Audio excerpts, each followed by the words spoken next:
ನಮಸ್ಕಾರ. ಮೆಗಾ ಸುದ್ದಿ ವಿಶೇಷ ಚರ್ಚಾ ಕಾರ್ಯಕ್ರಮಕ್ಕೆ ಸ್ವಾಗತ. ನಾನು ಸಂಪತ್ ವಂಡಾರು. ರಾಜ್ಯದಲ್ಲಿ ದಿನದಿಂದ ದಿನಕ್ಕೆ ಅಗತ್ಯ ವಸ್ತುಗಳ ಬೆಲೆ ಏರಿಕೆ ಆಗ್ತಾ ಇದೆ. ಮೊದಲು ಬಸ್ ಪ್ರಯಾಣ ದರ ಏರಿಕೆ ಆಯಿತು, ಆ ಬಳಿಕ ಮೆಟ್ರೋ ಪ್ರಯಾಣ ದರ ಏರಿಕೆ ಆಯಿತು. ಈಗ ನಾವು ದಿನನಿತ್ಯ ಬಳಸುವಂಥ ಹಾಲಿನ ಬೆಲೆ ಕೂಡ ಏರಿಕೆಯಾಗಿದೆ. ಲೀಟರ್ಗೆ 4 ರೂಪಾಯಿ ಏರಿಕೆ ಮಾಡಿ ಒಂದು ಕಡೆಯಲ್ಲಿ ರಾಜ್ಯ ಸರ್ಕಾರ ಈ ನಿರ್ಧಾರಕ್ಕೆ ಬಂದಿರೋದು ಸಾಕಷ್ಟು ಆಕ್ರೋಶಕ್ಕೆ ವ್ಯಕ್ತವಾಗ್ತಾ ಇದೆ. ದಿನನಿತ್ಯ ಬಳಸುವಂಥ ವಸ್ತುಗಳ ಬೆಲೆ ಹೀಗೆ ಗಗನಕ್ಕೇರ್ತಾ ಹೋಗೋದಾದ್ರೆ ಬದುಕು ನಡೆಸೋದು ಹೇಗೆ ಅಂತೇಳಿ ಜನರು ಕೂಡ ಪ್ರಶ್ನೆಗಳನ್ನು ಕೇಳ್ತಾ ಇದ್ದಾರೆ. ಇದೇ ವಿಚಾರದ ಕುರಿತು ನಾವು ನಿಮಗೆ ಮಾಹಿತಿಯನ್ನು ಕೊಡ್ತಾ ಹೋಗ್ತೀವಿ. ಇದೇ ನಮ್ಮ ಚರ್ಚಾ ವಿಷಯ, ಬೆಲೆ ಏರಿಕೆ ಭಾಗ್ಯ, ಬದುಕೋದು ಹೇಗೆ.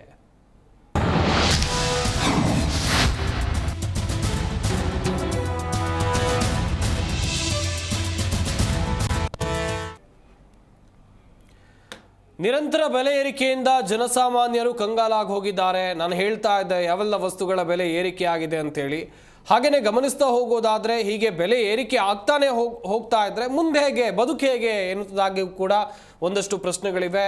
ಸರ್ಕಾರದ ಈ ನಿರ್ಧಾರವನ್ನು ವಿಪಕ್ಷದವರು ಖಂಡಿಸಿದ್ದಾರೆ. ಆರ್ ಅಶೋಕ್ ಅವರು ಮಾತನಾಡಿದ್ದಾರೆ. ಅವರು ಏನು ಹೇಳಿದ್ದಾರೆ ಬನ್ನಿ ನೋಡೋಣ.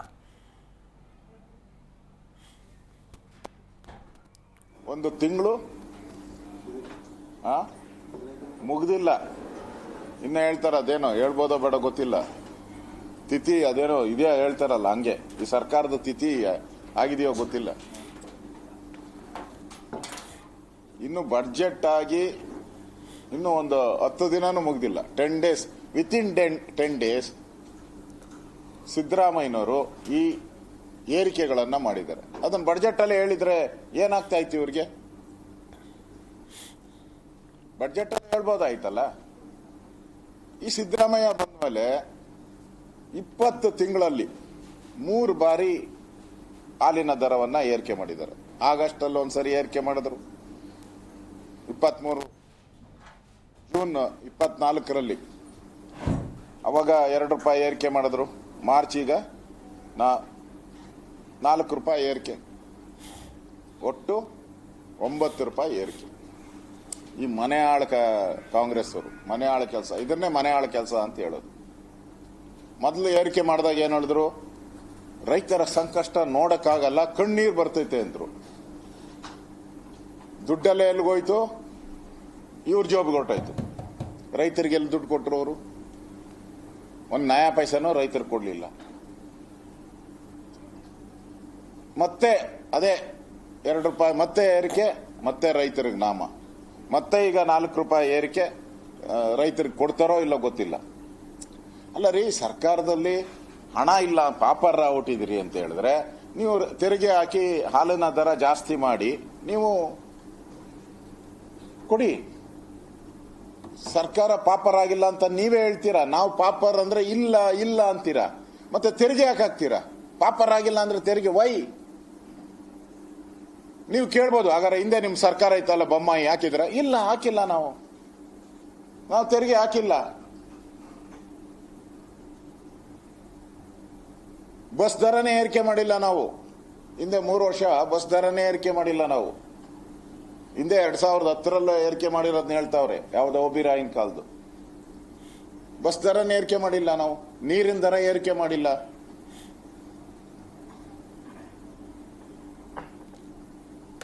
ಇದು ಒಂಥರ ಏರಿಕೆಯ ಫೆಸ್ಟಿವಲ್. ಯುಗಾದಿ ಹಬ್ಬ ಬರ್ತಾ ಇದೆಯಲ್ಲ, ಹೊಸತಡ್ಕು ಅಂತಾರೆ ನಮ್ಮಲ್ಲಿ. ಹೊಸ ವರ್ಷ ಹೊಸತಡ್ಕು, ಎರಡಕ್ಕೂ ಟ್ಯಾಕ್ಸ್ ಹಾಕಿದ್ದಾರೆ. ಒಂದಿನ ಸ್ವೀಟ್ ಮಾಡ್ತೀರಿ, ಅದಕ್ಕೆ ಹಾಲು ಒಂದಿನ ಸ್ವೀಟ್ ಮಾಡೋದು ನಮ್ಮಲ್ಲಿ. ಯುಗಾದಿ ಹಬ್ಬಕ್ಕೆ ಒಂದಿನ ಸ್ವೀಟು, ಅದಕ್ಕೆ ಹಾಲಿನ ಬೆಲೆ ಜಾಸ್ತಿ ಮಾಡಿದ್ದೀರಿ. ಇನ್ನೊಂದಿನ ಹೊಸತಡ್ಕು, ಅದಕ್ಕೆ ಶಾಕ್ ಹೊಡಿಬೇಕಲ್ಲ, ಅದೆಲ್ಲ non veg. Veg non veg, ಅದಕ್ಕೆ ಕರೆಂಟು ಶಾಕ್ ಹೊಡೆದಿದ್ದಾರೆ ಅಷ್ಟೆ. 2 ಹಬ್ಬಕ್ಕೂ ನಮಗೆ ಈ ಒಂದು ಶಾಕ್ ಅನ್ನ ಕೊಟ್ಟಿದ್ದಾರೆ. ಯುಗಾದಿ ಹಬ್ಬದ ಶಾಕ್ ಟ್ರೀಟ್ಮೆಂಟ್ ಅಂತ.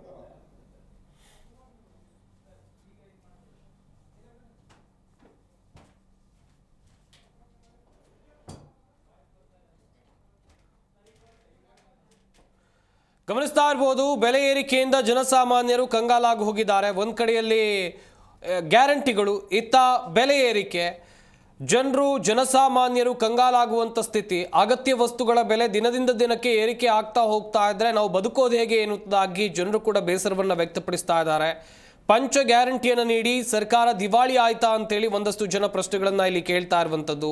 ಹಾಲು ಮೊಸರು ಲೀಟರ್ಗೆ 4 ರೂಪಾಯಿ ಏರಿಕೆ ಆಗಿದೆ. ಮೊನ್ನೆಯಷ್ಟೇ ಪ್ರಯಾಣ ದರ ಏರಿಕೆ ಆಯಿತು. ಬಸ್ ಆಗಿರಬಹುದು ಅಥವಾ ಮೆಟ್ರೋ ಆಗಿರಬಹುದು, ಪ್ರಯಾಣ ದರಗಳು ಏರಿಕೆ ಆಯಿತು. ಈಗ ಹಾಲಿನ ಬೆಲೆ, ಮುಂದೆ ಕರೆಂಟು, ಹೀಗೆ ಒಂದೊಂದೇ ಬೆಲೆಗಳನ್ನು ಏರಿಕೆ ಮಾಡ್ತಾ ಹೋಗ್ತಾ ಇದ್ರೆ ಮುಂದೆ ಹೇಗೆ ಬದುಕೋದು ಹೇಗೆ? ಅಷ್ಟೋ ಇಷ್ಟೋ ಸಂಪಾದನೆ ಮಾಡ್ತೀವಿ, ಆ ಸಂಪಾದನೆ ಎಲ್ಲ ದಿನನಿತ್ಯದ ಖರ್ಚಿಗಾದರೆ ಉಳಿತಾಯ ಎಲ್ಲಿ ಅಂತ ಜನರು ಕೂಡ ಕೇಳ್ತಾ ಇದ್ದಾರೆ.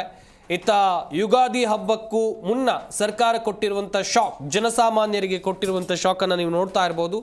ಹಾಲಿನ ಬೆಲೆ ಲೀಟರ್ಗೆ 4 ರೂಪಾಯಿ ಏರಿಕೆ ಆಗಿದೆ. 2024ರಲ್ಲಿ ಪೆಟ್ರೋಲ್ ಡೀಸೆಲ್ ದರ ಏರಿಕೆ ಆಯಿತು. 2024ರ ಡಿಸೆಂಬರ್ನಲ್ಲಿ ರಸ್ತೆ ತೆರಿಗೆ ಹೆಚ್ಚಳ ಮಾಡಿದರು. ಆಮೇಲೆ ಬಿಯರ್ ಮೇಲಿನ ಸುಂಕ 3 ಬಾರಿ ಹೆಚ್ಚಳ ಮಾಡಲಾಗಿದೆ. 2023ರಿಂದ 3 ಬಾರಿ ಹಾಲಿನ ದರ ಏರಿಕೆ ಮಾಡಲಾಗಿದೆ. ಇತ್ತೀಚೆಗಷ್ಟೇ ಮೆಟ್ರೋ ಪ್ರಯಾಣ ದರ ಏರಿಕೆ, ಈಗ ಬೇರೆ ಬೇರೆ ವಸ್ತುಗಳ ಬೆಲೆ ಏರಿಕೆಯಲ್ಲೂ ಕೂಡ ಸರ್ಕಾರ ಪ್ಲಾನ್ ಹಾಕೊಂಡಿದೆ. ಹಿಂಗಾದ್ರೆ ಹೆಂಗೆ? ಕಾಸ್ಟ್ಲಿ ದುನಿಯಾ ಇದು.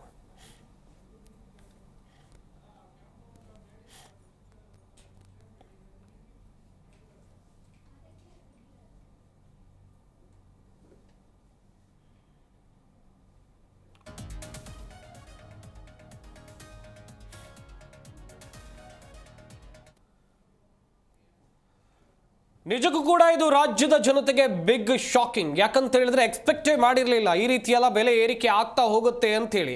ಗ್ಯಾರಂಟಿಗಳು ಬೇಕಿತ್ತಾ ಅಂತೇಳಿ ಒಂದಷ್ಟು ಜನ ಪ್ರಶ್ನೆಯನ್ನ ಮಾಡ್ತಾ ಇದ್ದಾರೆ. ನಮ್ಮ ಸ್ಟುಡಿಯೋದಲ್ಲಿ ಅತಿಥಿಗಳು ಕೂಡ ಜಾಯ್ನ್ ಆಗಿದ್ದಾರೆ. ಅವ್ರನ್ನ ಈ ಕಾರ್ಯಕ್ರಮಕ್ಕೆ ಬರಮಾಡ್ಕೊಳ್ತಾ ಹೋಗೋಣ. ಮೊದಲನೇದಾಗಿ ಹಳ್ಳಿ ರೈತರಾಗಿರುವಂಥ ಅಂಬರೀಶ್ ಅವರು ನಮ್ಮ ಈ ಕಾರ್ಯಕ್ರಮದಲ್ಲಿದ್ದಾರೆ. ಸರ್ ನಮಸ್ಕಾರ, ಕಾರ್ಯಕ್ರಮಕ್ಕೆ ಸ್ವಾಗತ. ಸುಮಾ ಕಿರಣ್ ಅವರಿದ್ದಾರೆ, ಗೃಹಿಣಿ. ಮೇಡಮ್ ನಮಸ್ಕಾರ, ಕಾರ್ಯಕ್ರಮಕ್ಕೆ ಸ್ವಾಗತ. ಹಾಗೆಯೇ ಮತ್ತೊಬ್ಬರು ಗೃಹಿಣಿ ಆಗಿರುವಂಥ ನಾಗಶ್ರೀ ಅವರು ಕೂಡ ನಮ್ಮ ಈ ಕಾರ್ಯಕ್ರಮದಲ್ಲಿದ್ದಾರೆ. ಮೇಡಮ್ ನಮಸ್ಕಾರ, ಕಾರ್ಯಕ್ರಮಕ್ಕೆ ಸ್ವಾಗತ. ಹಾಗೆಯೇ ಆರ್ಥಿಕ ತಜ್ಞರಾಗಿರುವಂಥ ಡಾಕ್ಟರ್ ಹೇಮಂತ್ ಕುಮಾರ್ ಅವರು ಕೂಡ ನಮ್ಮ ಈ ಕಾರ್ಯಕ್ರಮದಲ್ಲಿದ್ದಾರೆ. ಸರ್ ನಮಸ್ಕಾರ, ಕಾರ್ಯಕ್ರಮಕ್ಕೆ ಸ್ವಾಗತ. ವೆಲ್ ಸರ್, ಮುಂದಿನ ಹಂತದಲ್ಲಿ ನಿಮ್ಮಿಂದ ಮಾಹಿತಿಯನ್ನು ಪಡ್ಕೊಳ್ತಾ ಹೋಗ್ತೀನಿ. ಮೊದಲನೇದಾಗಿ ರೈತರನ್ನ ಮಾತನಾಡಿಸ್ತಾ ಹೋಗೋಣ. ಅಂಬರೀಶ್ ಅವರೇ, ಸರ್ಕಾರ ಒಂದಂತೂ ಸ್ಪಷ್ಟವಾಗಿ ಹೇಳಿದೆ, 4 ರೂಪಾಯಿ ಹಾಲಿನ ಬೆಲೆ ಏರಿಕೆ ಮಾಡುವಂಥ ಸಂದರ್ಭದಲ್ಲಿ ಈ ಬೆಲೆ ಏರಿಕೆ ಆದಂಥ ಹಣವನ್ನು ರೈತರಿಗೆ ಕೊಡ್ತೀವಿ ಅಥವಾ ಹೈನುಗಾರಿಕೆ ನಡೆಸೋರಿಗೆ ಕೊಡ್ತೀವಿ ಅಂತ ಹೇಳಿ ಬರುತ್ತಾ ಹೆಂಗೆ? ಈಗ ನಾವು ಏನು ಮೊನ್ನೆ ತಾನೇ ಇದ್ರ ಬಗ್ಗೆ ಸುದೀರ್ಘವಾಗಿ ಚರ್ಚೆ ಮಾಡಿದ್ವಿ. ಓಕೆ. ಸೊ ಅದೇ ಥರ KMF ಮುಂದೆನೂ ಹೋಗಿ ನಾವು ಪ್ರತಿಭಟನೆ ಮಾಡೋ ಹಂತಕ್ಕೂ ನಾವು ಇಳಿದ್ವಿ. ಓಕೆ.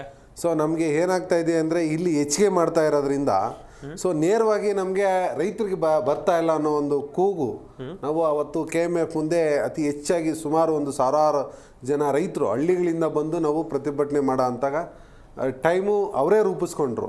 ಸೊ ಇಲ್ಲಿ 30 ರೂಪಾಯಿ ಈ ಥರ ನಮ್ಗೆ ಕೊಟ್ಟಾಗ ಸೊ ರೈತರು ಆಗ್ತಾ ಅಂತ ಅದಕ್ಕೇನು ಇನ್ವೆಸ್ಟ್ಮೆಂಟ್ ಆಗ್ತೀವಿ ಅದಕ್ಕೆ ಸರಿಯಾದ ನಮಗೆ ಬೆಲೆ ಸಿಗ್ತಿರ್ಲಿಲ್ಲ.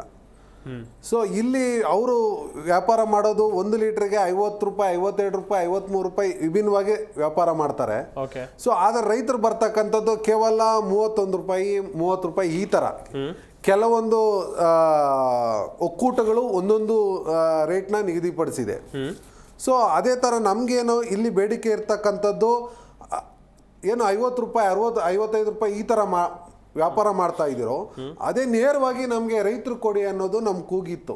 ಇವತ್ತೇನು 4 ರೂಪಾಯಿ ಜಾಸ್ತಿ ಅನ್ನೋದಕ್ಕೆ ನಮ್ಗೇನು ಖುಷಿ ಅಂತ ಸಂಗತಿ ಏನಿಲ್ಲ. ಸೊ ನಮ್ಗೆ ಎಕ್ಸ್ಪೆಕ್ಟೇಷನ್ ಇರೋದು 45 ರೂಪಾಯಿಂದ 50 ರೂಪಾಯಿ ಬರ್ಬೇಕು ಅನ್ನೋದು ನಮ್ಮ ಎಕ್ಸ್ಪೆಕ್ಟೇಷನ್ ಇರೋದು ರೈತರಿಗೆ. ಯಾಕಂದ್ರೆ ಇಲ್ಲಿರ್ತಕ್ಕಂಥದ್ದು ಉತ್ಪಾದನೆ ಮಾಡ್ತಕ್ಕಂಥದ್ದು ರೈತರು. ಉತ್ಪಾದನೆ ಮಾಡ್ತಕ್ಕಂಥ ರೈತರಿಗೆ ಏನೆಲ್ಲ ವೆಚ್ಚ ತೆಗಲುತ್ತ ಅಂತಂದ್ರೆ ಸುಮಾರು ನಮಗೆ ಏನೂ ಸಿಗೋದಿಲ್ಲ. 1 ಲೀಟ್ರಿಗೆ ಈಗ 4 ರೂಪಾಯಿ ರೈಸ್ ಮಾಡಿರೋದ್ರಿಂದ ಅದರಲ್ಲೂ ಏನು ನಮಗೇನು ಖುಷಿ ಆದಂಥ ಸಂಗತಿ ಏನಲ್ಲ. ಅದು ಏನೋ ಗ್ರಾಹಕರಿಗೂ ಅದು ಹೊಡೆತ ಬೀಳ್ತದೆ, ನಾವಿಲ್ಲ ಅಂತ ಹೇಳ್ತಾ ಇಲ್ಲ. ಸೊ ಗ್ರಾಹಕರು ಒತ್ತಾಯ ಮಾಡಬೇಕು, ಏನು ನಮ್ಮ ಹತ್ರ ತಗೊಂತ ಇದ್ದೀರೋ ನೇರವಾಗಿ ರೈತರಿಗೆ ಅದನ್ನ ಕೊಡೋ ಅಂತ ಕೆಲಸ ಸರ್ಕಾರ ಮಾಡಬೇಕು ಅನ್ನೋದು ಗ್ರಾಹಕರು ಒತ್ತಾಯ ಆಗಬೇಕು. ಕೆಲ ಮಾಧ್ಯಮದಲ್ಲಿ ನೋಡಿದ್ದೀನಿ ಈ ತರ ಹಾಲಿಂದ ದರ ಹೆಚ್ಚಳ ಅಂತ ಹೇಳಿ ಆಗ್ತಾ ಇದೆ. ಇದ್ದೀರಾ. ಅದೇ ಹಾಲಿನ ದರ ಎಚ್ಚರ ರೈತರಿಗೆ ಹೋಗುತ್ತೆ ಇಲ್ಲ ಅಂತ ಹೇಳಿ ಹಾಕಿದ್ರೆ ಇನ್ನೂ ನಮಗೆ ಖುಷಿ ಆಗುತ್ತೆ. ಯಾಕಂದ್ರೆ ನಮಗೆ ಬೇಕಾಗಿರ್ತಕ್ಕಂಥದ್ದು ಈ ಕೊಡ್ತಕ್ಕಂಥ ಬೆಲೆ ಏನೇನೂ ಇಲ್ಲ. ಸೊ ಆ ದೃಷ್ಟಿಯಿಂದ ನಮ್ಗೆ ಈ ಬೆಲೆನೂ ನಮ್ಗೆ ತೃಪ್ತಿಕರ ಇಲ್ಲ. ಸುಮಾರು 6-7 ತಿಂಗಳು ಸರ್ಕಾರ ದುಡ್ಡು ಇನ್ನೂ ಪೆಂಡಿಂಗ್ ನಿಂತ್ಕೊಂಡಿದೆ. ಸೊ ಆ ಒಂದು ದುಡ್ಡನ್ನ ನಮ್ ಮೊದಲು ರಿಲೀಸ್ ಮಾಡಿದ್ರೆ ನಮ್ಗೆ EMIಗಳು ಮತ್ತೊಂದು ಕಟ್ಟಕ್ಕೆ ನಮ್ಗೆ ಈಸಿ ಆಗುತ್ತೆ. ಇಲ್ಲ ಅಂದ್ರೆ ಮನೆಗಳ ಮುಂದೆ ಬಂದು ಫೈನಾನ್ಸರ್ ಅವ್ರು ಬಂದು ಗಲಾಟೆಗಳು ಮಾಡ್ತಾರೆ ಖಂಡಿತ. ಸೊ ಆ ದೃಷ್ಟಿಯಿಂದ ನಮ್ಗೇನ್ ಸಂತಸ ಏನಿಲ್ಲ, ಇನ್ನೂ ಜಾಸ್ತಿ ಆಗ್ಬೇಕು ನಮ್ಗೆ. 45 ರೂಪಾಯಿ 50 ರೂಪಾಯಿ ಒಳಗಡೆ ನಮ್ಗಾದ್ರೆ ಸಂತಸ. ಎಸ್ ಮನೆಯನ್ನ ಮುನ್ನಡೆಸುವಂತ ಗೃಹಿಣಿಯರ ಹತ್ರನೇ ಕೇಳೋಣ. ಯಾವ ವಸ್ತುಗಳ ಬೆಲೆ ಏರಿಕೆ ಆಗಿದೆ, ಎಷ್ಟು ಖರ್ಚಾಗ್ತಾ ಇದೆ, ಮನೇನ ಹೆಂಗ್ ನಡೆಸೋದು ಅನ್ನೋಂಥದ್ದು ಪಕ್ಕ ಅವ್ರಿಗೆ ಗೊತ್ತಿರುತ್ತೆ. ಸುಮಾ ಕಿರಣ್ ಅವರೇ, ದಿನದಿಂದ ದಿನಕ್ಕೆ ಶಾಕ್ ಮೇಲೆ ಶಾಕ್ ಅನ್ನು ಸರ್ಕಾರ ಕೊಡ್ತಾ ಇದೆ, ಎಲ್ಲವೂ ಕೂಡ ಕಾಸ್ಟ್ಲಿ. ಈಗ ಹಾಲಿನ ದರ ಏನ್ ಹೇಳ್ತೀರಾ ಈ ವಿಚಾರಕ್ಕೆ ಸಂಬಂಧಿಸಿದಂತೆ? ಫಸ್ಟ್ ಆಫ್ ಆಲ್ ನಾವು ಇವಾಗ ಉಸಿರಾಡ್ತಾ ಇರೋದಕ್ಕೂ ಒಂದು ಟ್ಯಾಕ್ಸ್ ಕಟ್ಬಿಟ್ಟು ಅದಕ್ಕೂ ಒಂದು ರೇಟ್ ಫಿಕ್ಸ್ ಮಾಡಿಬಿಡ್ಲಿ. ಅದಕ್ಕೂ ಮತ್ತೆ ಒಂದು 6 ಮಂತ್ಸ್ಗೆ ಅದು ಹೈಕು ಅದಿನ್ಯಾರಿಗೋ ಒಂದು ಪ್ಲಾನ್ ಕೇಳಿದ್ರೆ ಮಾಡ್ಬೋದು ಅವರು. ಅದೇನು ಫ್ರೀ ಅಡ್ವೈಸ್ಗಳು ತಗೊಳ್ತಾರೆ. ಜೋಕ್ಸ್ ಅಪಾರ್ಟ್, ಹಾಲಿನ ಬೆಲೆ ಲಾಸ್ಟ್ ಜುಲೈನಲ್ಲಿ ಅನ್ಸುತ್ತೆ, ಜುಲೈ ಆಗಸ್ಟ್ನಲ್ಲಿ ಏನು 50 ml ಜಾಸ್ತಿ ಕೊಡ್ತೀವಿ, 2 ರೂಪೀಸ್ ಜಾಸ್ತಿ. ನಮ್ಗೆ 50 ml ಬೇಡ ಅಂದ್ರೂ ಬಲವಂತವಾಗಿ ತಗೊಳ್ಳಿ ಏನು ಅಂದ್ರೆ ಪ್ರೊಡಕ್ಷನ್ ಜಾಸ್ತಿ ಆಯ್ತು, ರೈತರಿಗೆ ಕಾಸು, ಅದೊಂದು ದೊಡ್ಡ ಸ್ಟೋರಿ ಕಟ್ಟಿದ್ರು. ನಾವು ಬೇಡ ಅಂದ್ರೂ ನಮ್ಗೆ ಹೆಂಗೆ ಅದು ನಿಜವಾಗ್ಲೂ 50 ml ಇತ್ತೋ, ನೀರಿತ್ತೋ, ಹಾಲಿತ್ತೋ ನಮಗೆ ಗೊತ್ತಿಲ್ಲ. ಅದು ಒಟ್ನಲ್ಲಿ ಅದು 2 ರೂಪಾಯಿ ಜಾಸ್ತಿ ಮಾಡಿದ್ರೆ 50 ml ಮಿಲ್ಕು ತಗೊಳ್ಳಿ. ಈಗ 4 ರೂಪಾಯಿ ಜಾಸ್ತಿ ಮಾಡ್ತಾ ಇದ್ದಾರೆ. ಏನು ಅಂದ್ರೆ ಫಾರ್ಮರ್ಸ್ಗೆ ಕೇಳ್ತಾ ಇದ್ದಾರೆ ಅಂತ. ಸೊ ಫಾರ್ಮರ್ಸ್ ಕೇಳ್ತಾ ಇದ್ದಾರೆ ಅಂದ್ರೆ ಕನ್ಸ್ಯೂಮರ್ಸ್ ನಮ್ಮನ್ನ ಕೇಳೋದು ಬೇಡವಾ? ಇವಾಗ ಕನ್ಸ್ಯೂಮರ್ಸ್ ಇಂದಾನೆ ಫಾರ್ಮರ್ಸ್ಗೂ ಅವ್ರು ಇದು ಮಾಡೋದು. So government is not giving from its pocket. Yes obviously ಅಲ್ವಾ?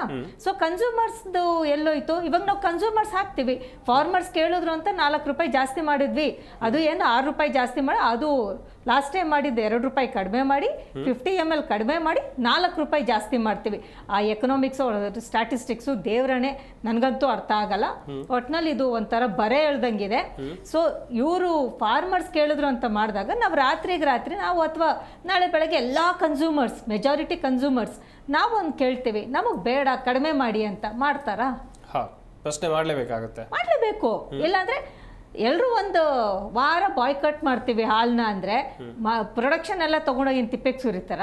ನಿಜ. ಕೊನೆಗೆ ಆ ಲೆವೆಲ್ಗೆ ತರ್ತಾ ಇದ್ದಾರೆ. ಒಂದು ಅಕ್ಕಿ ತಗೊಳ್ಳಿ, ಬೇಳೆ ತಗೊಳ್ಳಿ, ಕನಿಷ್ಠ ಪಕ್ಷ ಉಪ್ಪುದು ಕೂಡ ರೇಟ್ ಜಾಸ್ತಿ ಆಗಿದೆ. ಇವಾಗ ಹಾಲಿನ ಬೆಲೆ ಜಾಸ್ತಿ ಅಂದ್ರೆ ಬರೀ ಹಾಲ್ದಲ್ಲ, ಇವಾಗ ಮೊಸರು ಜಾಸ್ತಿ ಆಗತ್ತೆ, ಪನ್ನೀರ್, ಚೀಸ್, ಎಲ್ಲ ಡೈರಿ ಪ್ರಾಡಕ್ಟ್ಸು ಜಾಸ್ತಿ ಆಗತ್ತೆ. ಇದಕ್ಕೆ ಮತ್ತೆ ಒಂದು coffee bite half glass coffee ತಗೊಂಡು 10 ರೂಪಾಯಿ ಇದ್ದಿದ್ದು ಇವಾಗ ಅವ್ರು 20-30 ಮಾರ್ತಾರೆ. ಅದರಿಂದ ಇವಾಗ ಮೊನ್ನೆ ಏನು ನಮ್ಮ ಪೆಟ್ರೋಲ್ದು ಪೆನ್ಷನ್ ಗ್ರ್ಯಾಜ್ಯುಟಿ ಕೊಡಬೇಕು ಅಂದ್ಬಿಟ್ಟು ಅದು ಒಂದು 25-30 ಏನೋ ಜಾಸ್ತಿ ಮಾಡಿದ್ರು, ಅದು ನಮ್ಮ ಮೇಲೆ ಹಾಕಿದ್ರು. ಸೊ ಇವಾಗ ಮತ್ತೆ ಟ್ರಾನ್ಸ್ಪೋರ್ಟೇಷನ್ ಅದು ಜಾಸ್ತಿ ಆಗತ್ತೆ. ಪ್ರತಿ ಒಂದು ಕೊನೆಗೆ ಬಂದು ಎಲ್ಲಿ tax payers, middle class, consumers ಮೇಲೆ ಬೀಳ್ತಾ ಇದೆ ಅಲ್ವಾ? ನಾವ್ ಹೆಂಗ್ ಬದುಕ್ಬೇಕಾ? ನಮ್ಗೇನು ಸ್ಯಾಲ್ರೀಸ್ ಜಾಸ್ತಿ ಆಗತ್ತಾ? ಹೋಗ್ಲಿ, ನಮ್ಗೆ ಸ್ಯಾಲ್ರಿ ಜಾಸ್ತಿ ಆಯ್ತು ಅಂದ್ರೂ ನಮ್ಮ ಹಸ್ಬೆಂಡ್ಗೆ ಏನಾದ್ರು ಜಾಸ್ತಿ ಅಲ್ಲೂ ಮತ್ತೆ ಟ್ಯಾಕ್ಸ್ ಕಿತ್ಕೊಳ್ತಾ ಇರ್ತಾನೆ. ನಮ್ಗೆ ಬರೀ ಬೆರಳಲ್ಲಿ ಎನ್ಸ್ಕೊಳ್ಳೋ ಅಷ್ಟು ಮಾತ್ರನೇ ಕಾಸು ನಮ್ಮ ಹತ್ರ ಇರೋದು. ಹಿಂಗಾದ್ರೆ ಬದುಕೋದು ತುಂಬಾ ಕಷ್ಟ. ಎಸ್ ನಾಗಶ್ರೀ ಅವರೇ, ಗಮನಿಸ್ತಾ ಇದ್ರಿ, ನಾನು ಆಗ್ಲೂ ಕೂಡ ಹೇಳ್ತಾ ಇದ್ದೆ, ಮನೆಯನ್ನ ಮುನ್ನಡೆಸೋರು ಗೃಹಿಣಿಯರು, ಅವ್ರಿಗೆ ಗೊತ್ತಾಗುತ್ತೆ ಮನೆಯಲ್ಲಿ ಏನ್ ಸಮಸ್ಯೆ ಆಗ್ತಾ ಇದೆ, ಯಾವ ವಸ್ತು ಬಂದಿಲ್ಲ, ಯಾವ ವಸ್ತು ಗ್ರೇಟ್ ಜಾಸ್ತಿ ಆಗಿದೆ, ಹಾಲು ಎಷ್ಟು ಕಮ್ಮಿ ಆಗ್ತಾ ಇದೆ, ಬೇರೆ ಬೇರೆ ರೀತಿಯಲ್ಲೂ ಕೂಡ ಲೆಕ್ಕಾಚಾರವನ್ನು ಹಾಕೋದು ಗೃಹಿಣಿಯರೇ. ಸಮಸ್ಯೆಗಳು ಸಿಕ್ಕಾಪಟ್ಟೆ ಆಗ್ತಾ ಇವೆ. ಏನ್ ಹೇಳ್ತೀರಿ ಈ ವಿಚಾರವಾಗಿ ಅಂತ ಹೇಳಿ? ಖಂಡಿತ ಇದೊಂದು ವಿಷಾದನೀಯ ಪರಿಸ್ಥಿತಿ ಸರ್. ಯಾಕೆಂದರೆ ಒಬ್ಬ ಗೃಹಿಣಿಗೆ ತನ್ನ ದಿನ ಸ್ಟಾರ್ಟ್ ಆಗೋದೇ, ಎಷ್ಟೇ ನಾವು ಫಾರ್ವರ್ಡ್ ಆಗಿರ್ಬೋದು, ಎಷ್ಟೇ ನಾವು ಸಿಟಿಲಿ ಇರ್ಬೋದು, ಹಳ್ಳಿಲಿ ಇರ್ಬೋದು, ಜನರಲಿ ನಮ್ಮ ದಿನ ಸ್ಟಾರ್ಟ್ ಆಗೋದೇ ಒಂದು ಫ್ರಿಡ್ಜಿಂದನೋ ಒಂದು ಮಿಲ್ಕ್ ಪ್ಯಾಕೆಟ್ ತೊಗೊಂಬರೋದು, ಅಥವಾ ಅಂಗಡಿಯಿಂದ ಡೈರಿಯಿಂದ ಖುದ್ದು ಫ್ರೆಶ್ ಆಗಿ ಒಂದು ಹಾಲಿನ ಪ್ಯಾಕೆಟ್ ತೊಗೊಂಬಂದು ನಾವು ಕಾಫಿ ಮಾಡ್ಕೊಂಡು ಆಮೇಲೆ ನಮ್ಮ ಕೆಲಸಗಳು ಕಾಫಿನೋ ಟೀನೋ ಮಾಡಿಕೊಂಡೆ ನಮ್ಮ ಕೆಲಸಗಳು ಶುರುವಾಗೋದು.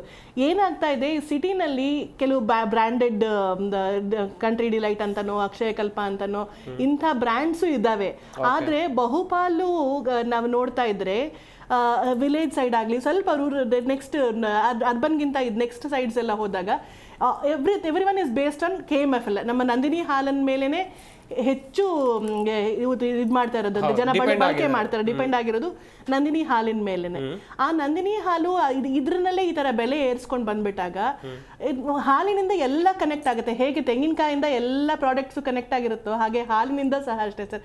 ಹಾಲು, ಮೊಸರು, ಬೆಣ್ಣೆ, ತುಪ್ಪ ಇವೆಂಚುಯಲಿ ಎಲ್ಲಾನು ಕನೆಕ್ಟ್ ಆಗಿರುತ್ತೆ.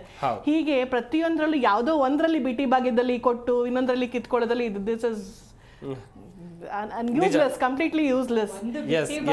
ಇಲ್ಲ ಎಲ್ಲಾ ತರನು ನಮ್ಮನ್ನ ವೆಲ್ ಮೇಡಮ್, ಮುಂದಿನ ಹಂತದಲ್ಲಿ ಮಾಹಿತಿಯನ್ನು ಪಡ್ಕೊಳ್ತಾ ಹೋಗ್ತೀನಿ ನಿಮ್ಮಿಂದ.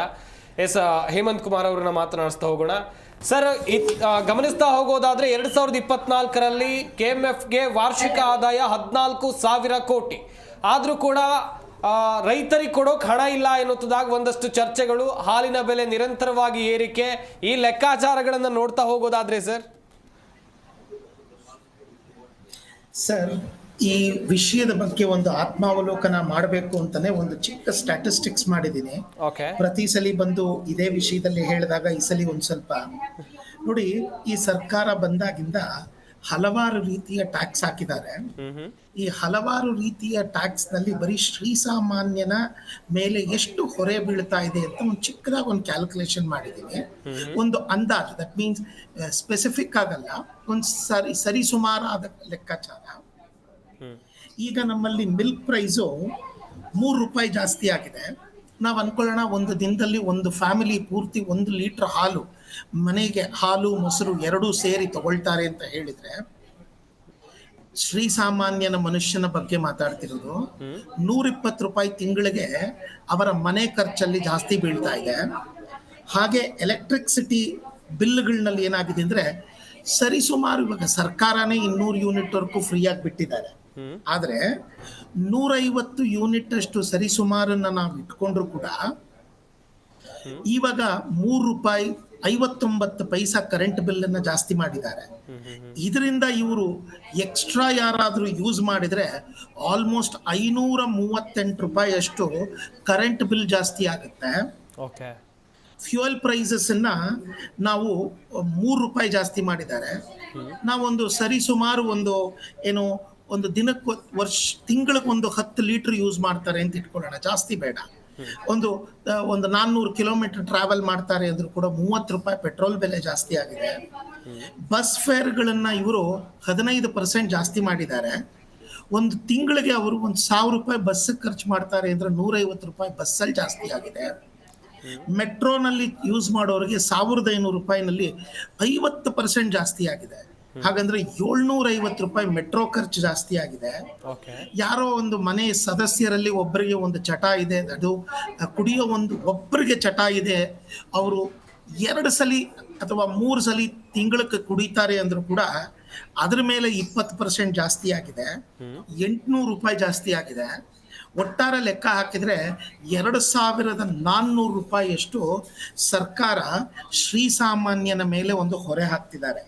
ಇದರಲ್ಲಿ ಅಫಿಡವಿಟ್ ಚಾರ್ಜಸ್ ಇಲ್ಲ, ಲ್ಯಾಂಡ್ ರಿಜಿಸ್ಟ್ರೇಷನ್ ಚಾರ್ಜಸ್ ಇಲ್ಲ, ಬೇರೆ ಇವರು ಇವಾಗ ಮಾಡ್ತಾ ಇರೋ ಹೊಸ ಅವಾಂತರ ಯಾರಿಗೂ ಹೇಳ್ದಿರ ಏನು ಅಂದ್ರೆ, ಎಲ್ಲ ಪ್ರಾಪರ್ಟಿಗಳಿಗೆ ರಿವ್ಯಾಲ್ಯೂಯೇಷನ್ ಮಾಡ್ತಾ ಇದ್ದೀವಿ ಅಂತ ಹೇಳಿ ರೆಟ್ರಾಸ್ಪೆಕ್ಟಿವ್ ಆಗಿ 3 ವರ್ಷ ಪೆನಾಲ್ಟಿ, ಚಕ್ರಬಡ್ಡಿ ಅಂತ ಹೇಳ್ಬಿಟ್ಟು ಎಲ್ಲರ ಹತ್ರನೂ ಟ್ಯಾಕ್ಸ್ಗಳಿಸ್ಕೊಳ್ಳೋ ಒಂದು ಪದ್ಧತಿಗೆ ಬಂದಿದ್ದಾರೆ.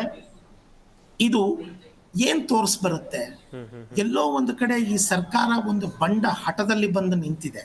ಅವ್ರಿಗೂ ಗೊತ್ತಿದೆ, ಸಿದ್ದರಾಮಯ್ಯ ಸರ್ ಅಂತ ಒಳ್ಳೆ ಫೈನಾನ್ಷಿಯಲ್ ಅನಲಿಸ್ಟ್ ಯಾರೂ ಇಲ್ಲ, ಕರ್ನಾಟಕ ಓದು ಪ್ರಬುದ್ಧತೆಯಾದ ಮನುಷ್ಯ.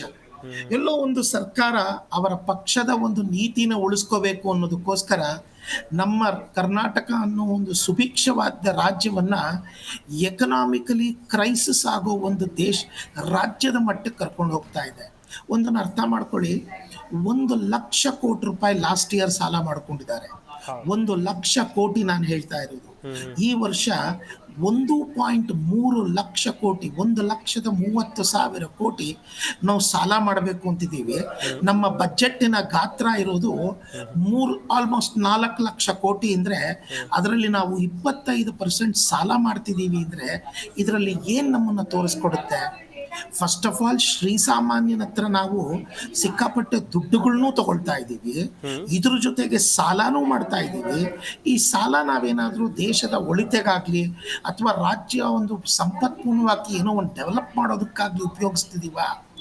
ಇಲ್ಲ, ಕೇವಲ ಯಾರಿಗೋ ಒಬ್ಬರ ಕೈಗೆ ಕೊಡೋ ಥರ ಇದು. ಹೇಗಾಗಿದೆ ಅಂದ್ರೆ, ಒಂದು ಶ್ರೀಸಾಮಾನ್ಯನಿಗೆ ಕನ್ನಡಿ ಹಿಡಿಯೋಣ ಅನ್ನೋದಕ್ಕೋಸ್ಕರ ಈ ಲೆಕ್ಕಾಚಾರ ಕೊಟ್ಟೆ. ನಮ್ಮ ಹತ್ರ 2,400 ರೂಪಾಯಿ ಇಸ್ಕೊಂಡು, ಅದು ಏನು ಸರಾಸರಿ, ಇನ್ನ ಜಾಸ್ತಿನೇ ಬರುತ್ತೆ. ಈ ದುಡ್ಡನ್ನ ಇಸ್ಕೊಂಡ್ಬಿಟ್ಟು ಜನಗಳಿಗೆ ಇದನ್ನ ಅದೇ ಮನೆಯಲ್ಲಿರೋರ್ಗು ಒಂದು ಸದಸ್ಯರಿಗೆ ಕೊಡೋದಕ್ಕೆ ಇವರೇ ಬೇಕಾ? ಇನ್ನು ತುಂಬಾ ಸೂಕ್ಷ್ಮವಾಗಿ ಹೇಳಬೇಕು ಅಂದ್ರೆ, ಎಡ ಜೋಬಲ್ಲಿರೋ ದುಡ್ಡನ್ನ ತಗೊಂಡು ಬಲ ಜೋಬಲ್ ಕೊಟ್ಟಂಗಾಯ್ತು. ಇದು ಸರ್ಕಾರದ ಧೋರಣೆ ಒಳ್ಳೇದಲ್ಲ. ಯಾತಕ್ಕಿದು ಒಳ್ಳೇದಲ್ಲ ಅಂದ್ರೆ, ಎಕನಾಮಿಕ್ ಪರ್ಸ್ಪೆಕ್ಟಿವ್ ನಲ್ಲಿ ಹೇಳ್ತು ಅಂದ್ರೆ, ನಾವು ಏನೇ ಒಂದು ಸಾಲ ಮಾಡಿದ್ರು ಕೂಡ ರಾಜ್ಯದ ಒಳಿತೆ ಮತ್ತೆ ರಾಜ್ಯದ ಬೆಳವಣಿಗೆಗೆ ಉಪಯೋಗಿಸ್ಬೇಕು. ಇವಾಗ ನಾವೇನ್ ಮಾಡ್ತಿದೀವಿ ಅಂದ್ರೆ, ದೈನಂದಿನ ಸರ್ಕಾರವನ್ನು ನಡೆಸೋದಕ್ಕೆ ಈ ಖರ್ಚುಗಳನ್ನ ಮಾಡಕ್ ಪ್ರಯತ್ನ ಪಡ್ತಾ ಇದೀವಿ. ಇದು ಯಾವುದೇ ರೀತಿಯಾದ ಒಂದು ಎಕನಾಮಿಕ್ ಪ್ರೂಡೆನ್ಸ್ ಅಲ್ಲ. ಬೆಲೆ ಏರಿಕೆಯ ಬಿಸಿಯಿಂದ ಜನರು ಕಂಗಾಲಾಗಿದ್ದಾರೆ. ಅಗತ್ಯ ವಸ್ತುಗಳ ಬೆಲೆ ಏರಿಕೆ ಆಗ್ತಾ ಇದೆ. ಹಾಲಿನ ದರ ಏರಿಕೆಯ ಸಂಬಂಧ ನಾವು ಚರ್ಚೆಯನ್ನು ಮಾಡ್ತಾ ಇದ್ವಿ. ಹಾಲಿನ ದರ ಮಾತ್ರ ಅಲ್ಲ, ಇಲ್ಲಿ ಕೆಲವೊಂದಿಷ್ಟು ನಾವು ದಿನನಿತ್ಯ ಮನೆಯಲ್ಲಿ ಬಳಕೆ ಮಾಡುವಂಥ ವಸ್ತುಗಳ ಬೆಲೆ ಏರಿಕೆ ಆಗ್ತಾ ಇದೆ. ಹಾಗಾದರೆ ಇದನ್ನೆಲ್ಲ ನೋಡಿಕೊಂಡು ಸರ್ಕಾರ ಏನು ಮಾಡ್ತಾ ಇದೆ? ತನ್ನ ಗ್ಯಾರಂಟಿ ಯೋಜನೆಗಳನ್ನು ಸರಿದೂಗಿಸಿಕೊಳ್ಳೋದಕ್ಕೋಸ್ಕರ ಜನರ ಮೇಲೆ ಬರೆ ಹಾಕ್ತಾ ಇದೆ ಎನ್ನುವಂಥದ್ದಾಗಿ ಪ್ರಶ್ನೆಗಳು ಕೂಡ ಇವೆ. ಚರ್ಚೆಯನ್ನು ಮಾಡ್ತಾ ಹೋಗೋಣ. ಅಂಬರೀಷ್ ಅವರೇ, ಒಂದು ಕಡೆಯಲ್ಲಿ ಗಮನಿಸ್ತಾ ಇದ್ರಿ ಅಗತ್ಯ ವಸ್ತುಗಳ ಬೆಲೆ ಎಷ್ಟರ ಮಟ್ಟಿಗೆ ಏರಿಕೆ ಆಗ್ತಾ ಇದೆ ಅಂತ ಹೇಳಿ. ಇತ್ತ ನೋಡ್ತಾ ಹೋಗೋದಾದ್ರೆ ಈ ಗ್ಯಾರಂಟಿ ಯೋಜನೆಗಳಿಂದಲೇ ಈ ರೀತಿ ಆಗ್ತಾ ಇದೆ ಅನ್ನುವಂಥ ಆರೋಪ, ನೀವೇನು ಹೇಳ್ತೀರಾ ಅಂತೇಳಿ? ಈಗ ರಾಜ್ಯ ಸರ್ಕಾರ ಯಾವ ಮಟ್ಟಕ್ಕೆ ಹೋಗಿದೆ ಅಂತೇಳಿ ಸಾವಿರಾರು ಕೋಟಿ ಲಕ್ಷಾಂತರ ಕೋಟಿ ಸಾಲ ಮಾಡೋ ಒಂದು ಮನೋಭಾವಕ್ಕೆ ಹೋಗ್ಬಿಟ್ಟಿದೆ. ಅದು ಕೊಡಿ ಅಂತ ಯಾರು ಹೇಳಿದರು? ರಾಜ್ಯ ಜನ ಹೇಳಿದ್ರ? ಇವತ್ತು ಯಾರೇ ಪ್ರತಿಯೊಬ್ಬ ಮನೆಯಲ್ಲಿ ಕೊಡ್ತೀನೋ, ನಿನ್ಗೆ ಏನು ಕೊಡಬೇಕು ಅಂದರೆ ಆರೋಗ್ಯ ಕೊಡಿ, ನೀರು ಕೊಡಿ, ಉದ್ಯೋಗ ಕೊಡಿ, ಎಜುಕೇಶನ್ಸ್ ಕೊಡಿ, ಮತ್ತೆ ಮೂಲಭೂತ ಸೌಕರ್ಯಗಳು ಕೊಡಿ ಸ್ವಾಮಿ ಅಂತ ಕೇಳಿದಷ್ಟೇ. ಅರ್ಥ ಆಯ್ತಾ? ಅದು ಬಿಟ್ಟರೆ ನೀವು ಏನು ಗೃಹಲಕ್ಷ್ಮಿ ಕೊಡಿ, ಮತ್ತೆ ಗೃಹ ಜ್ಯೋತಿ ಕೊಡಿ, ಮತ್ತೆ ಅದಾವುದು ಇನ್ನೊಂದು ಅನ್ನಭಾಗ್ಯ, ಪ್ರತಿಯೊಂದು ಯಾರು ಕೇಳಿಲ್ಲ. ನಾವು ಕೇಳಿರೋದು ಇಷ್ಟೇ, ನೀರು ಕೊಡಿ, ಮೂಲಭೂತ ಸೌಕರ್ಯಗಳು ಏನ್ ಬೇಕೋ ಒಬ್ಬ ಮನುಷ್ಯರಿಗೆ ಅವೆಲ್ಲ ಕೊಟ್ರೆ ದುಡ್ಕೊಳ್ಳೋ ಕೆಪಾಸಿಟಿ ನಮ್ಗಿದೆ, ನಾವು ದುಡ್ಕೊಂತೀವಿ. ಅದ್ ಬಿಟ್ಬಿಟ್ಟು ನಮ್ಮ ಸಂಪತ್ತನ್ನ ನಮ್ಮ ಒಂದು ಸಂಪತ್ತನ್ನ ಬೇರೆ ಕಡೆ ಹೋಗಿ ಅದನ್ನ ಒತ್ತೆ ಇಕ್ಕಿ ನೀವು ದುಡ್ಡು ತಗೊಬಂದು ಸರ್ಕಾರ ನಡೆಸೋದು ಏನದು ಸುಖ? ಇವತ್ತು ನಮ್ಮ ರೈತರ 600 ಕೋಟಿ ಏನೋ ಸಾಲ ಐತೆ, ಸರ್ಕಾರ ಸಾಲ ಐತೆ ಸ್ವಾಮಿ. ರೈತರು ಕೊಡ ಅಂತ ಹಣ ಇನ್ಯಾರ್ದು ಹಣ ಅಲ್ಲ, ರೈತರಿಗೆ ಕೊಡಬೇಕು ಅಂತ ಹಣ ಸರ್ಕಾರ ಸಾಲ ಇದೆ ಅಂದ್ರೆ ಯಾವ ಮಟ್ಟಕ್ಕೆ ನಡೆಸ್ತಾರ ರಾಜ್ಯ ಸರ್ಕಾರ ಅಂತ ನಾವು ಊಹೆ ಮಾಡ್ಕೊಳ್ಬೇಕಾಗತ್ತೆ. ಇವತ್ತು ಸುಮಾರು ನಮ್ಮ ಮೂಲಭೂತ ಸೌಕರ್ಯಗಳು, ಒಂದು ರಸಗೊಬ್ಬರ ಇದು ಆಗಿರ್ಬೋದು, ಯಾವುದು ಪೀಡು ಅಂತೀವಿ ಅದನ್ನ, ಪೀಡು, ಚಕ್ಕೆ, ಬೂಸ, ಇದಕ್ಕೆ ಒಂದೊಂದು ಕ್ವಾಲಿಟಿಗೆ ಒಂದೊಂದು ರೇಟ್ ಹಾಕಿದ್ದಾರೆ ಸರ್. ಅದು ಈಗ ರೈಸ್ ಆಗುತ್ತೆ. ಈಗ ಅದನ್ನು 1,200 ರೂಪಾಯಿ, 1,300 ರೂಪಾಯಿ, 1,500 ರೂಪಾಯಿ ವರ್ಗೂ ಇದೆ. ಅದನ್ನ ಯಾರು ಕೊಡ್ತಾರೆ ನಮ್ಗೆ? ಸರ್ ಹಾಲು ಕರಿತಾ ಇರೋದೇ ಕಮ್ಮಿ ಸರ್. ಇವ್ರು ಹೇಳ್ತಾವ್ರಲ್ಲ ಹಾಲು ಪ್ರೊಡಕ್ಷನ್ ಜಾಸ್ತಿ ಅಂತ, ಅದೆಲ್ಲ ಸುಳ್ಳು ಸರ್. ಇವತ್ತೇನಾಗಿದೆ ಅಂದ್ರೆ, ನಮ್ಮ ಹಳ್ಳಿಗಳಲ್ಲಿ ಏನಾಗಿದೆ ಅಂದ್ರೆ, ಹಳೆ ಕಾಲ ಇತ್ತು, ಅವ್ರ ಮನೇಲಿ ಕುರಿ ಇರ್ಲಿ, ಮೇಕೆ ಇರ್ಲಿ, ಮತ್ತೆ ಹಸುಗಳಿರ್ಲಿ, ಎತ್ತುಗಳಿರ್ಲಿ, ಅವ ಮನೆಗೆ ಹೆಣ್ಣು ಕೊಡ್ತಾ ಇದ್ರು. ಯಾಕೆ? ಅವ್ರ ಮನೆಯಲ್ಲಿ ಜವಾಬ್ದಾರಿ ಇದೆ ಅಂತೇಳಿ. ಈಗೇನಾಗಿದೆ ಅಂದ್ರೆ, ಅವ್ರ ಮನೆಯಲ್ಲಿ ಕುರಿ ಇದ್ರೆ, ಆ ಮನೆಯಲ್ಲಿ ಹಸು ಇದ್ರೆ, ಆ ಮನೆಯಲ್ಲಿ ಬೇರೆ ಏನೇ ಇದ್ರೆ ನಾವು ಹೆಣ್ಣು ಕೊಡಲ್ಲ ಅಂತಾರೆ. ಸೊ ಯಾಕೆ ಅಂತಂದ್ರೆ, ಅಲ್ಲಿ ಹೋಗಿ ಕೆಲಸ ಮಾಡಿದ್ರು ಅಲ್ಲಿ ಬೆಲೆ ಸಿಗಲ್ಲ, ರೈತರು ಬೆಲೆ ಸಿಗಲ್ಲ ಸೆರೆಕ್ಟ್ ಆಗಿ. ಮತ್ತೆ ಆ ಹೆಣ್ಣು ಮತ್ತೆ ಅಲ್ಲಿ ಕೆಲಸ ಮಾಡೋದು, ನಮ್ಮ ಮಗಳು ಅಲ್ಲೋ ಕೆಲಸ ಮಾಡ್ತಾಳೆ ಅಂತೇಳಿ ಆ ಮೆಂಟಾಲಿಟಿಯಲ್ಲಿ ಹೆಣ್ಣುಗಳು ಕೊಡ್ತಾ ಇಲ್ಲ. 35 ಏಜ್ ಆದ್ರೂ ರೈತರ ಮಕ್ಕಳಿಗೆ ಇನ್ನೂ ಹೆಣ್ಣು ಕೊಡ್ತಾ ಇಲ್ಲ. ಯಾಕೆ ರೀಸನ್ ಅಂದ್ರೆ ಇದೆಲ್ಲ ರೀಸನ್. ಸೊ ಆ ದೃಷ್ಟಿಯಿಂದ ನಾವು ಏನೇನೋ ನಾವು ಮೂಲಭೂತ ಸೌಕರ್ಯ, ಬೆಂಬಲಿತ ಬೆಲೆ ಕೊಡಿ ಸ್ವಾಮಿ. ಪ್ರತಿ ಒಂದು ತರಕಾರಿಗಳಿಗೆ ಬೆಂಬಲಿತ ಬೆಲೆ ಕೊಡಿ. ಇವತ್ತು ನೋಡು, ಮೂಟೆ 100 ರೂಪಾಯಿ ಟೊಮೊಟೊ ಸುರಿತಾ ಇದ್ದಾರೆ ಮೇಡಮ್. ಎಲ್ಲ ಪ್ರತಿ ಒಂದು ತರಕಾರಿಗಳಿಗೂ ಇವತ್ತು ಬೆಲೆ ಇಲ್ಲ. ಯಾಕಿಲ್ಲ? ಸೊ ಎಲ್ಲದಕ್ಕೂ ಒಂದೊಂದು ಬೆಲೆ ನಿಗದಿ ಮಾಡಿ. ಹಾಲು ಸರ್, ಹಾಲು ಒಂದ್ರಲ್ಲಿ ನಾವು ಏನೋ ಅಷ್ಟೋ ಇಷ್ಟೋ 31 ರೂಪಾಯಿ ಏನೋ ಅಂತ ಕೊಟ್ಟು ಪ್ರತಿದಿನ ನಾವು ಎಷ್ಟು ಹಾಲು ಕರಿತೀವೋ ಅಷ್ಟು ಅಮೌಂಟ್ ಬರುತ್ತೆ. ಅದ್ರ ಮಧ್ಯೆ ಯಾರು ದಲ್ಲಾಳಿಗಳಿಲ್ಲ, ಅದ್ರ ಮಧ್ಯೆ ದಲ್ಲಾಳಿಗಳಿಲ್ಲ. ಈಗ ಏನಾಗಿದೆ ಅಂದ್ರೆ ಸರ್, ಇದು ದಲ್ಲಾಳಿಗಳು ಆಗದಾಗೆ ಹೆಂಗೆ ಅಂತ ಹೇಳ್ತೀರಾ? ಈಗ ನಾವು ನಮ್ಗೆ ಕೊಡ್ತಾ ಇರೋದು 31, ನಿಮ್ಗೆ ಗ್ರಾಹಕರಿಗೆ ಎಷ್ಟು ಕೊಡ್ತಾವ್ರೆ? 46, 60 ಈ ತರ ಕೊಡ್ತಾ ಇದಾರೆ. ಇಲ್ಲಿ ಸೆಂಟ್ರಲ್ ಇರೋ ದಲ್ಲಾಳಿಗಳು ತಾನೆ. ರೈತರಿಂದ ಖರೀದಿ ಮಾಡ್ತೀರಾ, ನೇರವಾಗಿ ಗ್ರಾಹಕರಿಗೆ ಹೋಗಿ ಗ್ರಾಹಕರು ಎಷ್ಟು ಕೊಡ್ತಾರೋ ಅಷ್ಟು ಕೊಡಿ. ಒಂದು 5% ಇಟ್ಕೊಳ್ಳಿ, ಮೇಂಟೆನೆನ್ಸ್ 5% ಇಟ್ಕೊಳ್ಳಿ, ಬೇಕಾದ್ರೆ ಸರ್ಕಾರದ ಹಣ ಅದಕ್ಕೆ ಕೊಡಿ. ಅದು ಬಿಟ್ಬಿಟ್ಟು ನೀವು ಈ ಕಡೆ ಗ್ರಾಹಕರಿಗೂ ಹೊಡೆದು ನಮ್ಮೇಲೂ ಹೊಟ್ಟೆ ಮೇಲೆ ಹೊಡೆದು ಯಾರನ್ನೂ ಉದ್ಧಾರ ಮಾಡ್ತಾ ಇದ್ದೀರಾ? ಇವರು ದಲ್ಲಾಳಿಗ್ಲೇ ಅಲ್ವಾ? ಪುಕ್ಸೆಟ್ಟಿಯಾಗಿ ಏನೇನಕ್ಕೂ ಎಷ್ಟೆಷ್ಟು ಖರ್ಚು ಮಾಡ್ತಾರೆ. ಅದನ್ನೆಲ್ಲ ಏನಕ್ಕೆ ಖರ್ಚು ಮಾಡ್ಬೇಕು? ನಮ್ ಡಾಕ್ಟರ್ ರಾಜ್ಕುಮಾರ್ ಅವ್ರ ಕುಟುಂಬ ಇತ್ತು ಸರ್, ನಮ್ಮ ಅಂಬಾಸಿಡರ್ ಆಗಿ ಇಡೀ ಕರ್ನಾಟಕ ಇವತ್ತು ನಂದಿನಿ ಇಷ್ಟೊಂದು ಬ್ರಾಂಡ್ ಇಡೀ ನಮ್ಮ ದೇಶದಲ್ಲಿ ಹಬ್ಬಿದೆ ಅಂತಂದ್ರೆ ಅದ್ ನೇರ ಕಾರಣ ನಮ್ಮ ಪುನೀತ್ ಸರನೆ ಅಂತ ಹೇಳ್ಬೋದು. ಉಚಿತವಾಗಿ ಅಂಬಾಸಿಡರ್ ಆಗಿ ಕಾರಣ ಯಾವುದೇ ಒಂದು ರೂಪಾಯಿ ಇದು ರೈತರಿಗೆ ಹೋಗೋ ದುಡ್ಡು ಅಂತ ಹೇಳ್ಬಿಟ್ಟು ಉಚಿತವಾಗಿ ದುಡ್ಡಿಸ್ಕೊಂಡಿರಾ ಅದನ್ನ ಮಾರ್ಕೆಟಿಂಗ್ ಮಾಡ್ತಕ್ಕಂಥ ಕೆಲಸ ಮಾಡಿದ್ರು. ಆ ಪುಣ್ಯಾತ್ಮನು ಇವತ್ತು ಕೋಟಿ ಕೋಟಿ ನಮ್ಮನ್ನ ಇಡೀ ರಾಜ್ಯದ ಎಲ್ಲ ರೈತರ ಪರವಾಗಿ ನಾನು ಅವ್ರಿಗೆ ಕೃತಜ್ಞತೆಗಳನ್ನು ಸಲ್ಲಿಸಕ್ಕೆ ಇಷ್ಟಪಡ್ತೇನೆ. ವೆಲ್ ಸುಮಾ ಮೇಡಮ್, ಗಮನಿಸ್ತಾ ಇದ್ರಿ ಎಲ್ಲ ಅಗತ್ಯ ವಸ್ತುಗಳ ಬೆಲೆ ಏರಿಕೆ ಆಗ್ತಾ ಇದೆ. ಇನ್ನೊಂದು ಕಡೆಯಲ್ಲಿ ನಾವು ಗಮನಿಸಬೇಕಾದಂತ ವಿಚಾರ ಅಂತ ಹೇಳಿದ್ರೆ ಪಂಚ ಗ್ಯಾರಂಟಿ ಯೋಜನೆಗಳು. ನಾವು ನಿಮ್ಗೆ ಗ್ಯಾರಂಟಿ ಕೊಟ್ಟಿದ್ದೀವಿ, ಕರೆಂಟ್ ಬಿಲ್ ಫ್ರೀ ಆಗಿರುತ್ತೆ, ನಿಮ್ಗೆ 2,000 ರೂಪಾಯಿ ಫ್ರೀ ಆಗಿ ಬರುತ್ತೆ. ಈಗ ಒಂದ್ ಸ್ವಲ್ಪ ಹಾಲಿನ ಬೆಲೆ ಏರಿಕೆ ಆಗಿದೆ, ಅಡ್ಜಸ್ಟ್ ಮಾಡ್ಕೊಳ್ಳಿ ಅಂತ ಸರ್ಕಾರ ಹೇಳುತ್ತೆ. ಏನ್ ಹೇಳ್ತೀರಾ ಮೇಡಮ್ ಈ ವಿಚಾರಕ್ಕೆ? ಯಾರು ಕೇಳಿದ್ರು ಇವ್ರಿಗೆ? ಇವಾಗ ಬೆನ್ಸ್ ಕಾರ್ ಇಟ್ಕೊಂಡು ಚೆನ್ನಾಗಿ ಸುತ್ಕೊಂಡ್ ಬರೋರು, ಇಂಟರ್ನ್ಯಾಷನಲ್ ಟ್ರಿಪ್ಸ್ ಮಾಡ್ಕೊಂಡ್ ಬರೋರ್ಗೆ ಕರೆಂಟ್ ಫ್ರೀ ಅಂತ ಏನಕ್ಕೆ ಕೊಡ್ಬೇಕು? ಯಾಕೆ ಅವ್ರಿಗೆ ಬಿಲ್ ಕಟ್ಟಕ್ಕಾಗಲ್ವಾ? ಹೌದು. ಅದೇ ಕಾಸನ್ನ ರೈತರಿಗೋ ಅವ್ರ ಮಕ್ಕಳಿಗೋ ಹೆಲ್ತ್ಗೋ ಕೊಡ್ಲಿ, ಯಾರು ಬೇಡ ಅಂದ್ರು? ಇವಾಗ ಇದೇನು ಬಸ್ ಫ್ರೀ ಯಾರಿಗ್ ಬೇಕು? ಎಲ್ರಿಗೂ ಟಿಕೆಟೇ ತಗೊಳ್ಳಿ. ಮೊದ್ಲೆಲ್ಲ ನಡೀತಾ ಇರ್ಲಿಲ್ವಾ? ಅವಾಗೇನ್ ಗೌರ್ಮೆಂಟ್ಗಳು ನಡೀತಾ ಇರ್ಲಿಲ್ವಾ? ಯಾರು ಕೇಳಿದ್ರು? ಯಾರಿಗ್ ಬೇಕಿತ್ತು? ಅನ್ನಭಾಗ್ಯ ಅದು ಏನು ಎಷ್ಟು ಕೊಡ್ಬೇಕಾಗಿದ್ದ ಅಕ್ಕಿ ಇವಾಗ 3 kg ಇಳಿಸಿದ್ದಾರೆ. ಅದನ್ನು ಕರೆಕ್ಟಾಗಿ ಕೊಡ್ತಾರ? ಕೊಡಲ್ಲ. ಇನ್ನು 2,000 ರೂಪಾಯಿ ಕೊಡ್ತಾ ಇರೋದಾ? ನಮ್ಮ ಮೇಡ್ಗೆಲ್ಲ ಕೇಳಿದ್ರೆ ಬಂದ್ 6 ತಿಂಗಳಾಯ್ತು 4 ತಿಂಗಳಾಯ್ತು ಅಂತಾರೆ. ಅಥವಾ ಬರೋವರೆಗೆ 2 ಸತಿ ಬರ್ತಾ ಇದೆ, ಅಲ್ಲೂ ಒಂದು ಪ್ರೋಸೆಸ್ ಇಲ್ಲ, ಏನೂ ಇಲ್ಲ. ಸೊ ಇದನ್ನೆಲ್ಲ ಇವ್ರು ಇಷ್ಟೊಂದು ಏನು ಡ್ರಾಬ್ಯಾಕ್ಸ್ ಇಟ್ಕೊಂಡು ಇವಾಗ ಸುಮ್ಮನೆ ಹಾಲಿನ ಬೆಲೆ ಜಾಸ್ತಿ ಮಾಡಿದ್ರೆ ಕನ್ಸ್ಯೂಮರ್ಸ್ ಏನು ಕುರುಡ್ರಲ್ಲ ಸರ್, ಎಲ್ರಿಗೂ ಬುದ್ಧಿ ಇದೆ. ಅದು ಒಂದ್ಸತಿ ಸರಿ ದೇರ್ ಇಸ್ ಎ ಪ್ರಾಸೆಸ್. ಎಲ್ಲದಕ್ಕೂ ಬೆಲೆ ಜಾಸ್ತಿ ಮಾಡಬೇಕು ಅಂತ ಇದ್ದೇ ಇರತ್ತೆ, ಯಾಕಂದ್ರೆ ಡೆವಲಪ್ಮೆಂಟ್ಗೆ ಹೋಗ್ಬೇಕು ಅಂತ. ಬಟ್ ಡೆವಲಪ್ಮೆಂಟು ಆಗದೆ ಬೆಲೆನೂ ಜಾಸ್ತಿ ಮಾಡ್ತಾ ಇದ್ರೆ ಯಾರು ಕುರುಡ್ರಲ್ಲ. ಹೋಗ್ಲಿ, ಇವ್ರು ಹೇಳ್ದಂಗೆ ಫಾರ್ಮರ್ಸ್ಗೆ ಹೋಗ್ತಾ ಇದೆಯಾ? ಇಲ್ಲ. ಅದೇನೋ ಬೇರೆ ದೇಶದಲ್ಲೆಲ್ಲ ಸ್ಪೋರ್ಟ್ಸ್ಗೆ ಜರ್ಸೀಸ್ಗೆ ಎಲ್ಲ ಎಷ್ಟೋ ಕೋಟಿ ಸುಡ್ದಿದಾರಲ್ಲ, ಅದ್ರ ಬದಲಲ್ಲಿ ರೈತರಿಗೆ ಇನ್ವೆಸ್ಟ್ ಮಾಡ್ಲಿ. ಅವ್ರಿಗೆ ಫರ್ಟಿಲೈಸರ್ಸ್ ಮೇಲೂ ಟ್ಯಾಕ್ಸ್ ಅನ್ಸತ್ತಲ್ವಾ ಸರ್? ಅದನ್ನೆಲ್ಲ ತೆಗಿಲಿ. ಇವಾಗ ಕರೆಂಟು ಫ್ರೀ ಅಂತ ಹೇಳ್ತಾರೆ, ಅವ್ರಿಗೆ ಎಷ್ಟು ಬರುತ್ತೋ ಇಲ್ವೋ ಗೊತ್ತೋ, ಒಟ್ಟಿನಲ್ಲಿ ಅವ್ರಿಗೆ ಕರೆಂಟೇ ಇರಲ್ಲ ಅಂತ ಇಟ್ಕೊಳ್ಳಿ. ನಮಗೆ ಕರೆಂಟ್ ಇರಲ್ಲ, ಇನ್ನು ಅವ್ರಿಗೇನು ಕರೆಂಟ್ ಇರುತ್ತೋ ನಮ್ಗೆ ಗೊತ್ತಿಲ್ಲ. ಸೊ ಇನ್ನು ಅರ್ಧ ರಾತ್ರಿ ಹೋಗ್ಬಿಟ್ಟು ಅವರು ಮೋಟರ್ ಹಾಕಿ ಎಲ್ಲ ಮಾಡ್ಬೇಕಾದ್ರೆ ಅದು ಅವ್ರಿಗೆ ಲ್ಯಾಕ್ ಆಫ್ ಸ್ಲೀಪ್ ಇಂದ ಹೆಲ್ತ್ ಹಾಳಾಗತ್ತೆ. ಅದಕ್ಕೆ ಹೆಲ್ತ್ ಬಿಲ್ಸ್ ಕಟ್ಟೋದೇ ಆಗತ್ತೆ. ಹಾವು ಕಚ್ಚಿದ್ರೆ ಪ್ರಾಣನೇ ಹೋಗುತ್ತೆ. ಪ್ರಾಣ ಹೋಗುತ್ತೆ. ಇವರು ಕೊಡೋ ಇದು ಅವ್ರ ಪ್ರಾಣಕ್ಕೆ ಸಮ ಅಲ್ಲ. ಜೀವ ಇದ್ರೆ ಜೀವನ, ಅದನ್ನೇ ಕಿತ್ಕೊಂಡ್ಬಿಡ್ತಾ ಇದ್ರೆ ಇನ್ನೆಲ್ಲ. ನಾಗಶ್ರೀ ಅವರೇ, ನಿಮ್ಮಿಂದ ಮುಂದಿನ ಹಂತದಲ್ಲಿ ಮಾಹಿತಿಯನ್ನು ಪಡ್ಕೊಳ್ತಾ ಹೋಗ್ತೀನಿ. ಗಮನಿಸ್ತಾ ಇರ್ಬೋದು, ಒಂದು ಕೈಯಲ್ಲಿ ಕೊಟ್ಟು ಇನ್ನೊಂದು ಕೈಯಲ್ಲಿ ಕಿತ್ಕೊಳ್ಳುವಂತ ಕೆಲಸವನ್ನ ಇಲ್ಲಿ ಸರ್ಕಾರ ಮಾಡ್ತಾ ಇದೆ ಎನ್ನುವಂಥದ್ದಾಗಿ ಅಭಿಪ್ರಾಯಗಳು ವ್ಯಕ್ತವಾಗ್ತಾ ಇದೆ. ಯಾವುದೇ ಒಂದು ರಾಜ್ಯದಲ್ಲಾಗ್ಲಿ ಯಾವುದೇ ಒಂದು ದೇಶದಲ್ಲಾಗ್ಲಿ ಒಂದು ಹೊಸ ಸರ್ಕಾರ ಬರುತ್ತೆ ಅಂದಾಗ ಅಲ್ಲಿ ಸಿಕ್ಕಾಪಟ್ಟೆ ನಿರೀಕ್ಷೆಗಳಿರುತ್ತೆ. ಆದ್ರೆ ನಮ್ಮ ರಾಜ್ಯದಲ್ಲಿ ಆಡಳಿತಕ್ಕೆ ಬಂದಂತ ಕಾಂಗ್ರೆಸ್ ಸರ್ಕಾರ ಜನರಿಗೆ ಏನನ್ನ ಕೊಡ್ತು? ಪಂಚ ಗ್ಯಾರಂಟಿಗಳ ಹೊರತಾಗಿ ರಾಜ್ಯ ಸರ್ಕಾರ ಕೊಟ್ಟಿದ್ದು ಬೆಲೆ ಏರಿಕೆಯ ಶಾಕ್ ಎನ್ನುವಂಥದ್ದಾಗಿ ಒಂದಷ್ಟು ಅಭಿಪ್ರಾಯಗಳು ವ್ಯಕ್ತವಾಗ್ತಾ ಇದೆ. ನಾನು ಆಗ್ಲೇ ಒಂದಷ್ಟು ಅತಿಥಿಗಳಿಂದ ಮಾಹಿತಿ ಪಡೆದುಕೊಳ್ಳುವಂತ ಕೆಲಸವನ್ನ ಮಾಡ್ತಾ ಇದ್ದೆ. ಈಗ ನಾಗಶ್ರೀ ಅವರನ್ನ ಮಾತನಾಡಿಸ್ತಾ ಹೋಗೋಣ. ಅವರಿಂದಲೂ ಕೂಡ ಒಂದಷ್ಟು ಮಾಹಿತಿಗಳನ್ನ ಪಡೆದುಕೊಳ್ಬೇಕು. ನಾಗಶ್ರೀ ಅವರನ್ನ ನಾನು ಈಗಲೂ ಕೂಡ ಮೆನ್ಷನ್ ಮಾಡಿದೆ, ಯಾವುದೇ ಒಂದು ಹೊಸ ಸರ್ಕಾರ ಬಂದಾಗ ನಿರೀಕ್ಷೆಗಳು ಬೆಟ್ಟದಷ್ಟು ಇರುತ್ತೆ. ಸಿಕ್ಕಾಪಟ್ಟೆ ಎಕ್ಸ್ಪೆಕ್ಟ್ ಮಾಡ್ತೀವಿ, ಹಳೆ ಸರ್ಕಾರ ಹೋಯ್ತು ಹೊಸ ಸರ್ಕಾರ ಬಂತು, ಇವರೇನೋ ಜನರಿಗಾಗಿ ಮಾಡ್ತಾರೆ ಅಂತೇಳಿ. ಆದ್ರೆ ನಾವು ಅಂದುಕೊಂಡಂತೆ ಆಗ್ತಾ ಇದೆಯಾ ಇಲ್ವೋ ಅಂತೇಳಿ ಮೇಡಮ್? ಖಂಡಿತ ಇಲ್ಲ ಸರ್. ನನಗೆ ತುಂಬಾ ನನಗೆ ಒಂದು ದೊಡ್ಡ ಪ್ರಶ್ನೆ, ಈ ಎಲೆಕ್ಷನ್ ಬಂದಾಗ ಈ ಪಾರ್ಟಿಗಳು ತಮ್ಮ ಇದು ಮ್ಯಾನಿಫೆಸ್ಟೇಷನ್ ಕೊಡ್ತಾರಲ್ವಾ, ಆ ಪ್ರಣಾಳಿಕೆ ಕೊಡ್ತಾರಲ್ಲ, ಅದು ಯಾವ ಬೇಸಿಸ್ ಮೇಲೆ ಕೊಡ್ತಾರೋ, ಬಾಯಿಗೆ ಬಂದಂಗೆ ಹೇಳಬೇಕು ಅಂತ ಹೇಳ್ಬಿಡ್ತಾರೋ, ಅಥವಾ ಸ್ಟ್ಯಾಟಿಸ್ಟಿಕ್ಸೇ ಇಲ್ಲದೆ. ಫಾರ್ ಎಕ್ಸಾಂಪಲ್ ಆ ಬಸ್ನಲ್ಲಿ ನೋಡಿ, ಇವಾಗ ಜನರಲ್ ಆಗಿ ಮೊದ್ಲಾದ್ರೂ ಎಲ್ಲರೂ ಹೋಗ್ಬೇಕಾದ್ರೆ ಹೆಣ್ಮಕ್ಳಾಗ್ಲಿ ಗಂಡ್ಮಕ್ಳಾಗ್ಲಿ ಸ್ವಲ್ಪ ಧೈರ್ಯವಾಗಿ ಹೋಗೋ ಧೈರ್ಯ ಮಾಡ್ತಿದ್ವಿ. ಇವಾಗ ಎಲ್ಲ ಫ್ರೀ ಮಾಡಿ ಬಸ್ ತುಂಬ ಹೋಗಿರುತ್ತೆ ಸರ್. ಆ ಕಂಡಕ್ಟರ್ಗೆ ಡ್ರೈವರ್ ಕೂಡ ಜಾಗ ಇಲ್ದಿರೋ ಪರಿಸ್ಥಿತಿ ಬಂದಾಗಿದ್ದ ಇದೆ.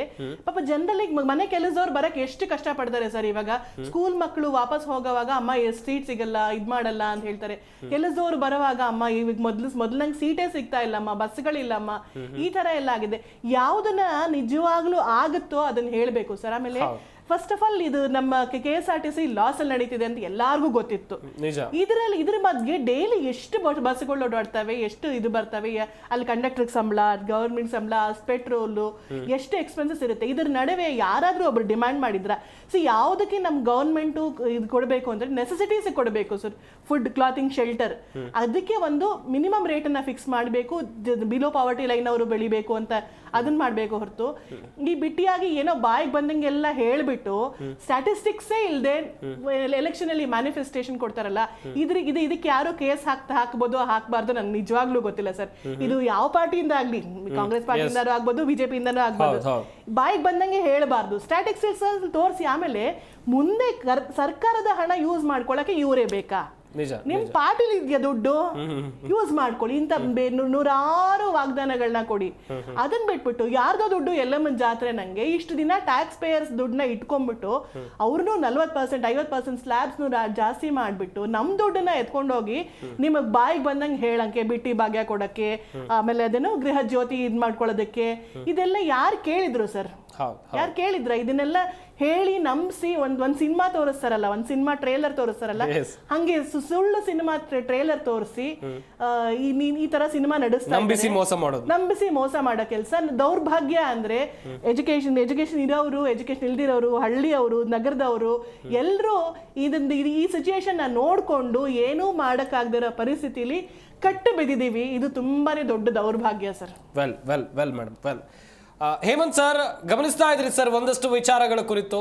ಇನ್ನೊಂದು ಕಡೆಯಲ್ಲಿ ಕಂಪೇರ್ ಟು ಅದರ್ ಸ್ಟೇಟ್ಸ್ ಕರ್ನಾಟಕದ ಎಕನಾಮಿ ಟಾಪ್ ಅಂತ ನಾವು ಈ ಹಿಂದೆಯಿಂದಲೂ ಹೇಳ್ಕೊಂಡು ಬರ್ತಾ ಇದ್ವಿ ಸರ್. ಇನ್ ಮುಂದೆಯೂ ಹಿಂಗೆ ಹೇಳ್ಬೋದಾ ಸರ್? ನಮ್ಮ ಆದಾಯ ಚೆನ್ನಾಗಿದೆ, ಎಕನಾಮಿಕಲಿ ನಮ್ಮ GST ಕಲೆಕ್ಷನ್ ಚೆನ್ನಾಗಿದೆ, ಮತ್ತೆ ನಾವು ಸರ್ವಿಸ್ ಸೆಕ್ಟರ್ ಇರೋದ್ರಿಂದ ನಾನು ಪ್ರತಿ ಸಲ ಹೇಳ್ಕೊಂಡ್ ಬಂದಿದ್ದೀನಿ, ನಮ್ಮ ದೇಶದ ಆದಾಯದ ಬೊಕ್ಕಸ ಚೆನ್ನಾಗಿದೆ. ಆದ್ರೆ ನಾವು ಫ್ಯೂಚರ್ ನಲ್ಲಿ ನಮ್ಮ ರಾಜ್ಯನ ಬೆಳೆಸೋದಕ್ಕೆ ಇನ್ನು 10 ವರ್ಷ, ಇನ್ನು 20 ವರ್ಷ ನಮ್ಮ ರಾಜ್ಯನ ಹೇಗೆ ಬೆಳೆಸ್ಬೇಕು ಅನ್ನೋದಕ್ಕೆ ನಮ್ಮಲ್ಲಿ ಈಗಾಗಲೇ ಅದಕ್ಕೆ ಬೇಕಾದ ಅಡಿಪಾಯಗಳನ್ನ ನಾವು ಸರಿಗೆ ಹಾಕ್ತಾ ಇಲ್ಲ. ಆವಾಗ SM ಕೃಷ್ಣ ಟೈಮ್ ನಲ್ಲಿ service sector industry, software sector ಇಂಡಸ್ಟ್ರಿಗೆ ಒಂದು ಅಡಿಪಾಯ ಹಾಕಿದ್ದನ್ನ ನಾವು ಇವಾಗಕ್ಕೂ ಅದರ ಲಾಭವನ್ನು ಪಡಿತಾ ಇದ್ದೀವಿ. ಇವಾಗ ಒಂದ್ ಸ್ವಲ್ಪ ನಂದಿನಿ ಹಾಲಿನ ಬಗ್ಗೆ ಒಂದ್ ಸ್ವಲ್ಪ ಹೇಳಕ್ ಇಷ್ಟಪಡ್ತೀನಿ. ನೋಡಿ, ತುಂಬಾ ಜನಕ್ಕೆ ಗೊತ್ತಿಲ್ಲದವ್ರದ್ದು ಏನು ಅಂದ್ರೆ, ಈ 4 ರೂಪಾಯಿ ಜಾಸ್ತಿ ಆಗಿರೋದು ರೈತರಿಗೆ ಹೋಗಿದ್ರೆ ನನ್ನಷ್ಟು ಖುಷಿ ಪಡೋದು ಯಾರು ಇರ್ತಾ ಇರ್ಲಿಲ್ಲ. ಯಾಕೆಂದ್ರೆ ನಮ್ಮ ರೈತನ ಕೈಗೊಂದು 4 ಕಾಸು ಜಾಸ್ತಿ ಸಿಗುತ್ತೆ ಅಂದ್ರೆ ಒಬ್ರು ಮಿಡಲ್ ಕ್ಲಾಸ್ ಅವರು ಕೂಡ ಯಾರು ಬೇಡ ಅಂತ ಹೇಳೋದಿಲ್ಲ. ಆದ್ರೆ ಇಲ್ಲೇನಾಗ್ತಾ ಇದೆ, ಇವಾಗ ಒಂದು ಹಾಲು ಅನ್ನೋ ಒಂದು ಪದಾರ್ಥನ ಫಾರ್ಮರ್ನಿಂದ, ರೈತರಿಂದ ಕೊಂಡ್ಕೊಂಡಾದ್ಮೇಲೆ ಇವರು ಇದನ್ನ ಪ್ಯಾಶ್ಚರೈಸೇಷನ್ ಪ್ರಾಸೆಸ್ ನಲ್ಲಿ ಫ್ಯಾಟ್ ಸಪರೇಟು, ಪ್ರೋಟೀನ್ ಸಪರೇಟು ಅಂತ ಎಲ್ಲಾ ವಿಂಗಡಣೆ ಮಾಡಿಬಿಟ್ಟು ಇದರಲ್ಲಿ ಇವರು ಮಿಲ್ಕ್ ಪೌಡ್ರು ಮತ್ತೆ ಶುಗರ್ ಮಿಲ್ಕ್ ಪೌಡ್ರು ಮಾಡ್ತಾರೆ, ಮತ್ತೆ ಈ ಕಾಫಿಗೆ ಹಾಕೋದಕ್ಕೋಸ್ಕರ ಇನ್ನೊಂದು ಪೌಡ್ರ್ ಮಾಡ್ತಾರೆ, I don't remember the name. ಈ ತರದ್ರಲ್ಲಿ ಸಪರೇಟ್ ಮಾಡಿಬಿಟ್ಟು ಇವರಿಗೆ ಬೇಕಾಗಿರುವಷ್ಟು ಪ್ರೋಟೀನ್ಗಳನ್ನ ಮಾತ್ರ, ಫ್ಯಾಟ್ನ ತುಂಬಾ ಕಮ್ಮಿ ಫ್ಯಾಟ್ ಅನ್ನ ನಮ್ಮ ಯೆಲ್ಲೋ ಕಲರ್ ಪ್ಯಾಕೆಟ್ಗೆ ಅದಕ್ಕೆ ಇದಕ್ಕೆ ಹಾಕಿ ಇವರು ಅದರಲ್ಲೂ ಸಿಕ್ಕಾಪಟ್ಟೆ ದುಡ್ಡು ಮಾಡ್ತಾ ಇದ್ದಾರೆ. ಇದ್ರ ಜೊತೆಗೆ ಈ ಕಂಪನಿ, ಈ ನಂದಿನಿ ಕಂಪನಿ ಅವರಿಗೆ ಮೊಸರಿನಲ್ಲಿ ಇವರಿಗೆ 3 ರೂಪಾಯಿ ಎಕ್ಸ್ಟ್ರಾ ತಗೊಂಡು ಮೊಸರಿನಲ್ಲಿ ಕೂಡ ಇವರಿಗೆ ಎಕ್ಸ್ಟ್ರಾ ಆದಾಯ ಬರ್ತಿದೆ. ಇದ್ರ ಜೊತೆಗೆ ಇವರು ಹಲವಾರು ಪ್ರಾಡಕ್ಟ್, ಐಸ್ ಕ್ರೀಮ್ ಆಗ್ಲಿ, ಮಿಕ್ಸ್ಚರ್ಗಳಾಗ್ಲಿ, ಈ ತರ ಹಲವಾರು ಡೈವರ್ಸಿಫಿಕೇಶನ್ ಅಲ್ಲಿ ಬಂದಿರೋದ್ರಲ್ಲಿ ಬೆಣ್ಣೆ ಆಗ್ಲಿ, ಇದರಲ್ಲಿ ಹಲವಾರು ದುಡ್ಡುಗಳನ್ನ ಮಾಡ್ತಾ ಇದ್ದಾರೆ. ಹಾಲು ಒಂದಾದ್ರೂ ಕೂಡ ಇವರಿಗೆ ಇದರಿಂದ ಆದಾಯ ಹಲವಾರಿದೆ. ಆದ್ರೆ ರೈತರಿಗೆ ಎಷ್ಟು ಕೊಡ್ತಾ ಇದ್ದಾರೆ? ಕೇವಲ 31 ರೂಪಾಯಿ 32 ರೂಪಾಯಿ ಕೊಡ್ತಿದ್ದಾರೆ. ಈಗ ಈ 50 ರೂಪಾಯಿನಲ್ಲಿ ರೈತರಿಗೆ 32 ರೂಪಾಯೋ 34 ರೂಪಾಯೋ ಕೊಟ್ಟು, ಕೋಆಪರೇಟಿವ್ ಸೊಸೈಟಿ ಅದು ಒಂದು ಪ್ರಾಫಿಟ್ ಮಾಡ್ಕೊಳ್ಳಬೇಕು ಅನ್ನೋ ಒಂದು ಉದ್ದೇಶ ಈ ಏನಕ್ಕೆ ನಂದಿನಿ ಅವರಿಗೆ ಇರಬಾರ್ದು. ಒಂದು ಸಂಸ್ಥೆನ ಬೆಳೆಸ್ಬೇಕು ಅನ್ನೋ ಒಂದು ಉದ್ದೇಶ ಇರಲಿ, ಅದನ್ನ ದೇಶದ ಮಟ್ಟಿಗೆ ಮತ್ತೆ ಇಂಟರ್ನ್ಯಾಷನಲ್ ಮಟ್ಟಕ್ಕೆ ಬೆಳೆಸೋ ಒಂದು ಪ್ರವೃತ್ತಿ ಇಟ್ಕೊಂಡ್ರೆ ತಪ್ಪಲ್ಲ. ಆದ್ರೆ ಲಾಸ್ಟ್ ಇಯರ್ ಮತ್ತೆ ಅದರ್ ಲಾಸ್ಟ್ ಇಯರ್ ಪ್ರತಿ ನೋಡ್ತಾ ಇತ್ತು ಅಂದ್ರೆ KMF ಸರ್ಕಾರಕ್ಕೆ ದುಡ್ಡು ಕೊಡುತ್ತೆ. ಇದು ಯಾಕೆ ಕೊಡ್ಬೇಕು? ಇದು ಹೆಂಗಿದೆ ಅಂದ್ರೆ ಉಲ್ಟಾ ಜನರ ಹತ್ರ ತಗೊಂಡು ರೈತರಿಗೂ ಕೊಡ್ದೀರಾ ಸರ್ಕಾರದ ಬೊಕ್ಕಸಕ್ಕೆ ಕೊಡೋದು. ಈ ತರದ ಲೆಕ್ಕಾಚಾರ ಯಾವುದ್ರಲ್ಲೂ ಒಳ್ಳೇದಲ್ಲ.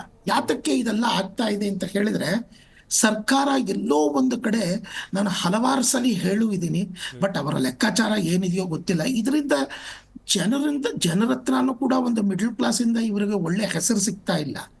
ಜನ ದುಡ್ಡು ತಗೊಳ್ತಿದ್ದಾರೆ, ಬಟ್ ಅಂತಾನು ಇದಾರೆ ನನಗಿದು ಬೇಕಾ ಅನ್ನೋದು. ಫಸ್ಟ್ ಯಾರಿಗೆ ಫ್ರೀ ಆಗಿ ಕೊಡ್ತು ಅಂದ್ರೂ ಬೇಡ ಅಂತ ಹೇಳೋದಿಲ್ಲ, ಬಟ್ ಇದು ಕೊಡ್ಬೇಕಾ ಅಂತ ಕೇಳ್ತು ಅಂತ ಹೇಳಿದ್ರೆ ಅನಾವಶ್ಯಕ ಅಂತ ಜನಾನೇ ಹೇಳ್ತಾರೆ. ಇಂಥ ಪರಿಸ್ಥಿತಿಲಿ ಇರಬೇಕಾದ್ರೆ ಒಂದು ಸರ್ಕಾರ ಏನ್ ಮಾಡ್ಬೇಕು? ಸರ್ಕಾರ ಇದಕ್ಕೆ ಮುಂದಾಲೋಚನೆಯಿಂದ ಪ್ಲಾನ್ ಮಾಡಿ, ಇವಾಗ ನಾನು 50 ರೂಪಾಯಿ ಕೊಟ್ಟು, ಇದಕ್ಕಿಂತ ಇನ್ನೊಂದು ಹೇಳಬೇಕು, ಹಳೆ ಸರ್ಕಾರ ಏನ್ ಮಾಡ್ತಿತ್ತು, ಕಸ್ಟಮರ್ಗೆ ದುಡ್ಡು ಬೆಲೆ ಜಾಸ್ತಿ ಬೀಳಬಾರ್ದು ಅಂತ ಹೇಳ್ಬಿಟ್ಟು 3 ರೂಪಾಯಿ ಸಬ್ಸಿಡಿ ಕೊಡ್ತಿತ್ತು. ಎಲ್ಲರೂ ನೀವೇನು ಯೋಚನೆ ಮಾಡ್ತಾ ಇದ್ದೀರಾ ಅಂದ್ರೆ ಹಾಲಿನ ಬೆಲೆ ಕೇವಲ 4 ರೂಪಾಯಿ ಜಾಸ್ತಿ ಆಗಿದೆ ಅನ್ಕೊಂಡಿದ್ದೀರಾ?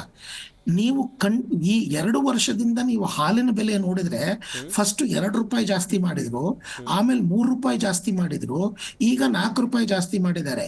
ಒಟ್ಟಾರೆ 9 ರೂಪಾಯಿ ಜಾಸ್ತಿ ಮಾಡಿದ್ದಾರೆ. 9 ರೂಪಾಯಿ ಅಂದ್ರೆ 25% ಹಾಲಿನ ಬೆಲೆ ಜಾಸ್ತಿ ಮಾಡಿದ್ದಾರೆ.